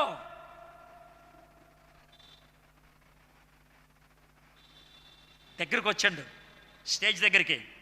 ఈ స్టేజ్ దగ్గరికి వస్తే ఆ పక్కన ఉంది, ప్రభా వాడి దగ్గరికి నేనేం చేయాలి ప్రభా, వాడిని ఏం చేయాలి నేను అని అంటే, వాడిని నేను క్షమించాను కాబట్టి ఇక్కడికి వచ్చాడు. యేసుప్రభు అన్న మాట అంట హృదయంలో, వాడిని నేను క్షమించాను కాబట్టి ఇక్కడికి వచ్చాడు, లేకపోతే అక్కడే ఉండేవాడాడు. నీ వాక్యాన్ని తీసుకొని వాడిని క్షమించాను నేను, అందుకే వాడు ఇక్కడికి వచ్చాడు. నేను క్షమించినప్పుడు నీకు క్షమించడానికి ఏమైందే? నేను స్వీకరించినప్పుడు నీకు స్వీకరించడానికి ఏమైందే చెప్పు అని అంటే, ఆమె నెమ్మదిగా అతని దగ్గరికి వెళ్ళి ఆమె మాటలు ఆ టైంలో ఆవిడికి ఏం జరిగిందో రాస్తూ ఆవిడ రాసిన మాటలు చదువుతుంటే గగ్గురుపాటు కలిగిస్తుంది, ఎంటుకలు నిక్కబడుచుకుంటాయి. ఏముంటుందంటే, తన చేతులు వణుకుతని అంట, అతని చేతులు ఎలా పెట్టి ఉన్నాడంట, చేతులు ఎలా పెట్టుకొని అంటే ఈవిడ చెయ్యేసి ప్రార్థన చేయాలని, ఆవిడ వణుకుతూ అతని చేయి ఇలా తాకంగానే అతనిలోంచి ఈమెలోకి కరెంటు షాక్ వచ్చిందంట. ఆవిడ చెప్పిన మాట, అతనిలోంచి నాకు కరెంటు షాక్ వచ్చింది. నాలోంచి అతనికి వెళ్ళటం కాదు, అతనిలోంచి నాకు వచ్చింది. నాలోంచి అతనికి వెళ్తే నాకు తెలిసి ఉండేది కాదు, అతనిలోంచి నాకు వచ్చింది. ఆ రోజు కారీ, అసలు పేరు కారిటన్ బూమ్, ఆమె చెప్పేటువంటి మాట ఏంటి తెలుసా? ఎప్పుడైతే అతన్ని స్వీకరించానో, ఎప్పుడైతే నా ప్రేమ అతనికి అందిందో, ఎప్పుడైతే నా క్షమాపణ ఆయనకి దొరికిందో, ఎప్పుడైతే ఇది జరిగిందో దేవునితో నేను సమాధాన పడ్డాను. అదే కదా మనం చేసే ప్రార్థన. మేము మా రుణస్థులను క్షమించినట్లు నువ్వు మా రుణములను. మీరు ఆ ప్రార్థన చేసి మీకు ఇబ్బంది కలిగించిన వాళ్ళ మీద పళ్ళు కొరుకుతూ ఉంటే ఆ ప్రార్థనకు అర్థం ఏంటి? What is the meaning of that prayer? ఎందుకని ప్రార్థనలో ఆ అనుభూతి పొందలేకపోతున్నారు? ఎందుకని క్షమాపణ మీ జీవితంలో అనుభవించలేకపోతున్నారు? మీరు చేసిన ప్రార్థనే మీ జీవితంలో చేయట్లేదు. మీరు మా రుణస్థులను మేము క్షమించినట్లు నువ్వు మా రుణములను క్షమించు ప్రభువా. ఎంత స్పష్టంగా ఉందో. కారిటన్ బూమ్ అనుభవపూర్వకంగా చెప్తుంది, ఎస్, ఎప్పుడైతే అది చేశానో అది నేను అనుభవించాలని. రెండో సన్నివేశం మీకు చెప్తాను. జనవరి 8వ తారీఖు, మొన్న జనవరి 8వ తారీఖు 57 సంవత్సరాల క్రితం జరిగినటువంటి 65 సంవత్సరాల క్రితం జరిగింది. క్రీస్తు శకం 1957లో జరిగింది. ఇప్పుడు ఇది 2024. అయితే ఆ సంవత్సరం జరిగిన విషయం ఏంటంటే, జనవరి 8వ తారీఖున 5 యవ్వనస్తులు దక్షిణ అమెరికాలో ఈక్వడార్ అనేటువంటి దేశంలో వౌడానీ అనేటువంటి జనజాతుల మధ్యన సువార్తను అందించాలని 1.5 సంవత్సరాలు ప్రార్థన చేసి 6 నెలలు వాళ్ళ భాష నేర్చుకొని మొట్టమొదటిసారిగా వారి మధ్యకి వెళ్తే మొదటిసారి 2 గంటల లోపల వాళ్ళని చంపుకు తినేశారు. అయిపోయింది. అందుట్లో ఆ రోజు హెలికాప్టర్ నడిపించిన ఆయన పేరు నాట్ సెయింట్, అతని పేరు అది నాట్ సెయింట్. చచ్చిపోయారు, అయిపోయింది. నాట్ సెయింట్ వాళ్ళ అక్క పేరు రేచల్ సెయింట్. ఈ ఈక్వడార్కి పక్క దేశం క్యూబా దేశంలో ఆయన మిషనరీగా పనిచేస్తూ ఉండేది. అమ్మాయికి తెలిసింది తమ్ముడిని చంపేశారు, తినేశారని. గబగబా హుటాహుటిన వచ్చింది. ఎవరు చంపారు ఏంటి విషయాలు అడిగింది, ప్రార్థన చేసుకుంది. ఒక 6 నెలల తర్వాత ఆ మిషన్ ఏజెన్సీ దగ్గరికి వెళ్ళి, అయ్యగారు మీరు అనుమతిస్తే మా తమ్ముడిని ఎవరైతే చంపుకు తినేశారో వాళ్ళ దగ్గరికి వెళ్ళి నేను సువార్త చెప్తాను అంది. నీకేమన్నా మతిపోయిందా? నీకేమన్నా పిచ్చా? నువ్వు వెళ్తే చంపు తినేస్తారు. లేదు సార్, నేను వెళ్తాను. 2 సంవత్సరాలు ఆమెను ఆపారు, ఇంకా ఆపలేకపోయారు. సరిపో అన్నారు. ఆమె వెళ్ళింది. 2 సంవత్సరాల తర్వాత వెళ్ళిన తర్వాత 4 సంవత్సరాల్లో మొత్తానికి వాళ్ళతో ఒక విధమైన ఒప్పందాన్ని కుదుర్చుకొని సువార్తను అందించి వాళ్ళ మధ్యన ఒక సంఘాన్ని స్థాపించేసింది 4 ఏళ్లలో రేచల్ సెయింట్. వాళ్ళలో మొట్టమొదటిగా మారుమనసు పొందినటువంటి వ్యక్తి పేరు మన్కాయే. ఏప్రిల్ 28వ తారీఖు 2020వ సంవత్సరం చచ్చిపోయాడు ఆయన. మన్కాయే 93 ఏళ్ల మన్కాయే. ఏప్రిల్ 28, 2020 మొన్న 4 సంవత్సరాల క్రితం ఆయన చచ్చిపోయాడు ఆయన. అయితే ఆయన మొదటి విశ్వాసి అడిగాడంట రేచల్ సెయింట్ని, నాట్ సెయింట్ మీ తమ్ముడు అంట కదా? అవును. మరి మీ తమ్ముడు నాట్ సెయింట్కి పిల్లలు ఉన్నారంట? 2 ఉన్నారు. అయితే వాళ్ళ బాబుని నేను చూడొచ్చా అని అంటే సంకోచించింది. ప్రతిరోజు అడుగుతున్నాడు. మొత్తానికి నాట్ సెయింట్ కొడుకు స్టీవ్ సెయింట్ని కొన్ని రోజుల తర్వాత అమెరికా నుంచి పిలిపించి తనకు పరిచయం చేసింది. అతనికి 14 ఏళ్ళు. తమ్ముడు కొడుకుని మన్కాయ దగ్గరికి పంపించేటప్పుడు తమ్ముడు కొడుకుతో మాట చెప్పింది, అరే బాబు స్టీవ్ ఆంటీ, నువ్వు ఇప్పుడు వెళ్తున్న వాళ్ళ దగ్గర 2 ప్రశ్నలు అడగకూడదు ఎప్పుడు. ఏ 2 ప్రశ్నలు? డాడీ ఎక్కడ చచ్చిపోయారు, డాడీని ఎవరు చంపారు, ఈ 2 ప్రశ్నలు అడగకూడదు. సరే ఆంటీ అన్నారు. వెళ్ళింది మన్కాయ దగ్గరికి వెళ్ళి కూర్చున్నాడు. మన్కాయ అన్నాడు, డాడీ చనిపోయారంట కదా. ఐఎమ్ సో సారీ బాబు. పర్లేదులేండి అంకుల్ అని మాట్లాడుతుంటే, నువ్వేమనుకోనంటే నాకు ఒక చిన్న సాయం చేసి పెడతావు. చెప్పండి అంకుల్. నన్ను అంకుల్ అని పిలవద్దు. ఓ సారీ, నో నన్ను పప్ప అని పిలవా అంటే గట్టిగా ఏడ్చి కౌగులించుకున్నాడు. నీకు పప్ప లేరు కదా, నేనుంటాను నీకు పప్పాగా, నేనుంటాను నీకు డాడీగా ఉన్నాడు. అలాగే ప్రేమతో ఉండేవాడు. 5 సంవత్సరాలు అయిపోయింది. మా బాప్తిసం కూడా తీసుకున్నాడు మా స్టీవ్. ఆ 4 ఏళ్ళు అయిన తర్వాత ఆంటీ చనిపోయింది. అప్పుడు స్టీవ్కి 21 సంవత్సరాలు. మన్కాయ రిక్వెస్ట్ చేశాడంట, ఆంటీ చనిపోయింది కదా, నువ్వు మా మధ్యన పాస్టర్గా ఉండవా అని. ఒప్పుకున్నాడు. ఆంటీ చచ్చిపోయిన 1 సంవత్సరానికి ఒకరోజు మన్కాయ పక్కన కూర్చున్నప్పుడు స్టీవ్కి ఒక కోరిక పుట్టింది.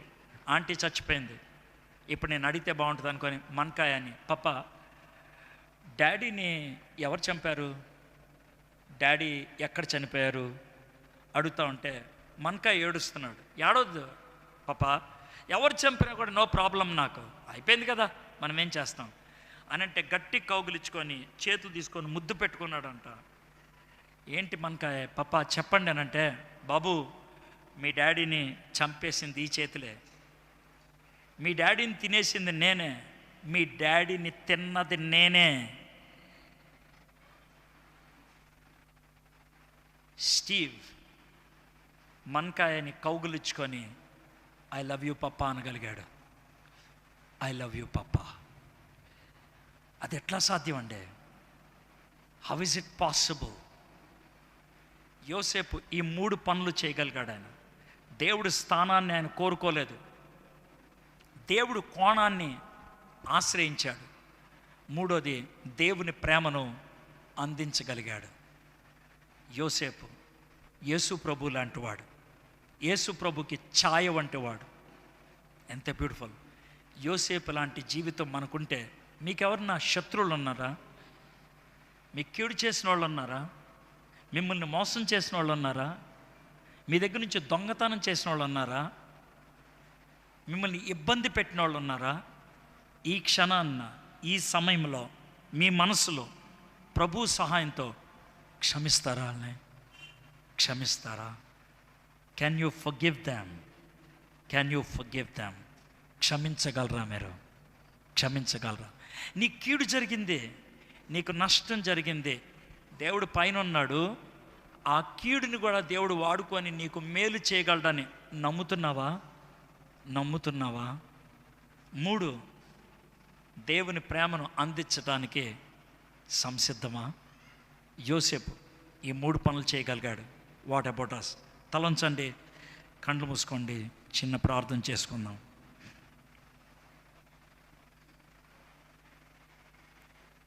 ఒక 2 నిమిషాలు మన జీవితాన్ని పరిశీలన చేసుకుందాం. ఈ టైంలో ఎవరు లేవద్దు. I want everybody to think very seriously. చట్టాన్ని చేతిలో తీసుకొని కక్ష సాధిద్దాం అనుకున్నావా? దేవుడు మాత్రమే ఇవ్వగలిగే తృప్తిని ఈ లోకరీత్యా నువ్వు పొందడానికి ప్రయత్నం చేస్తున్నావా? చింత మొత్తం నీ నెత్తి మీద పెట్టుకొని ఇబ్బందుల పాలై సతమతమవుతున్నావా? నా అంతటి నేనే నిర్ణయాలు తీసుకుంటామని దేవుణ్ణి పక్కకు పెట్టేశావా? ఈ 4గిట్లో ఏ పనైనా నువ్వు చేస్తున్నట్లయితే దేవుడి స్థానాన్ని నువ్వు తీసుకున్నట్లే. ప్రభువా నన్ను క్షమించు, I have taken your seat, I have taken your chair, forgive me. నన్ను క్షమించు ప్రభువా, నన్ను క్షమించు. నీ అధికారం కిందకి నేను రావడానికి ఇష్టపడుతున్నాను ప్రభువా. నాకు కష్టం కలిగింది, బాధ కలిగింది, ఇబ్బంది కలిగింది. కరెక్టే, అది కానీ వీటన్నిటికి పైన ఉన్నావు నువ్వు, సార్వభౌమ దేవుడివే. దీన్ని కూడా నా మేలుకి మార్చగలవు ప్రభా. ఐ బిలీవ్ యూ ప్రభా. మూడోది, నీ ప్రేమను నేను అనుభవించాలి, నీ ప్రేమను నేను అందించాలి ప్రభా. నీ ప్రేమను నేను అందించాలి ప్రభా. అలాంటి ప్రేమ జీవితం నాకు ఇవ్వు ప్రభా. మా దేవా, మా ప్రభా, మీకు వందనాలు, స్తుతులు, స్తోత్రాలు చెల్లిస్తున్నాం. యోసేపు గురించి ప్రభా 3 వర్తమానాలు అన్నీ చెప్పేశాం. అన్నీ తెలుసాను కాదు, కొద్దిగా తెలుసుకోవడానికి మీరు మాకు సహాయం చేశారు. ప్రాముఖ్యమైనటువంటి స్థాయిలు మేము చూడగలిగాం యోసేపు గారి జీవితంలో ప్రభా. ఆయన ఆరంభం, ఆయన పరీక్ష, ఆయన ప్రభుత్వం, 3 చూడగలిగాం ప్రభా. ఈరోజు ప్రభా మేము యోసేపు నుంచి నేర్చుకున్నటువంటి పాఠాలు మా జీవితంలో అన్వయించుకోవడానికి కృప చూపించండి.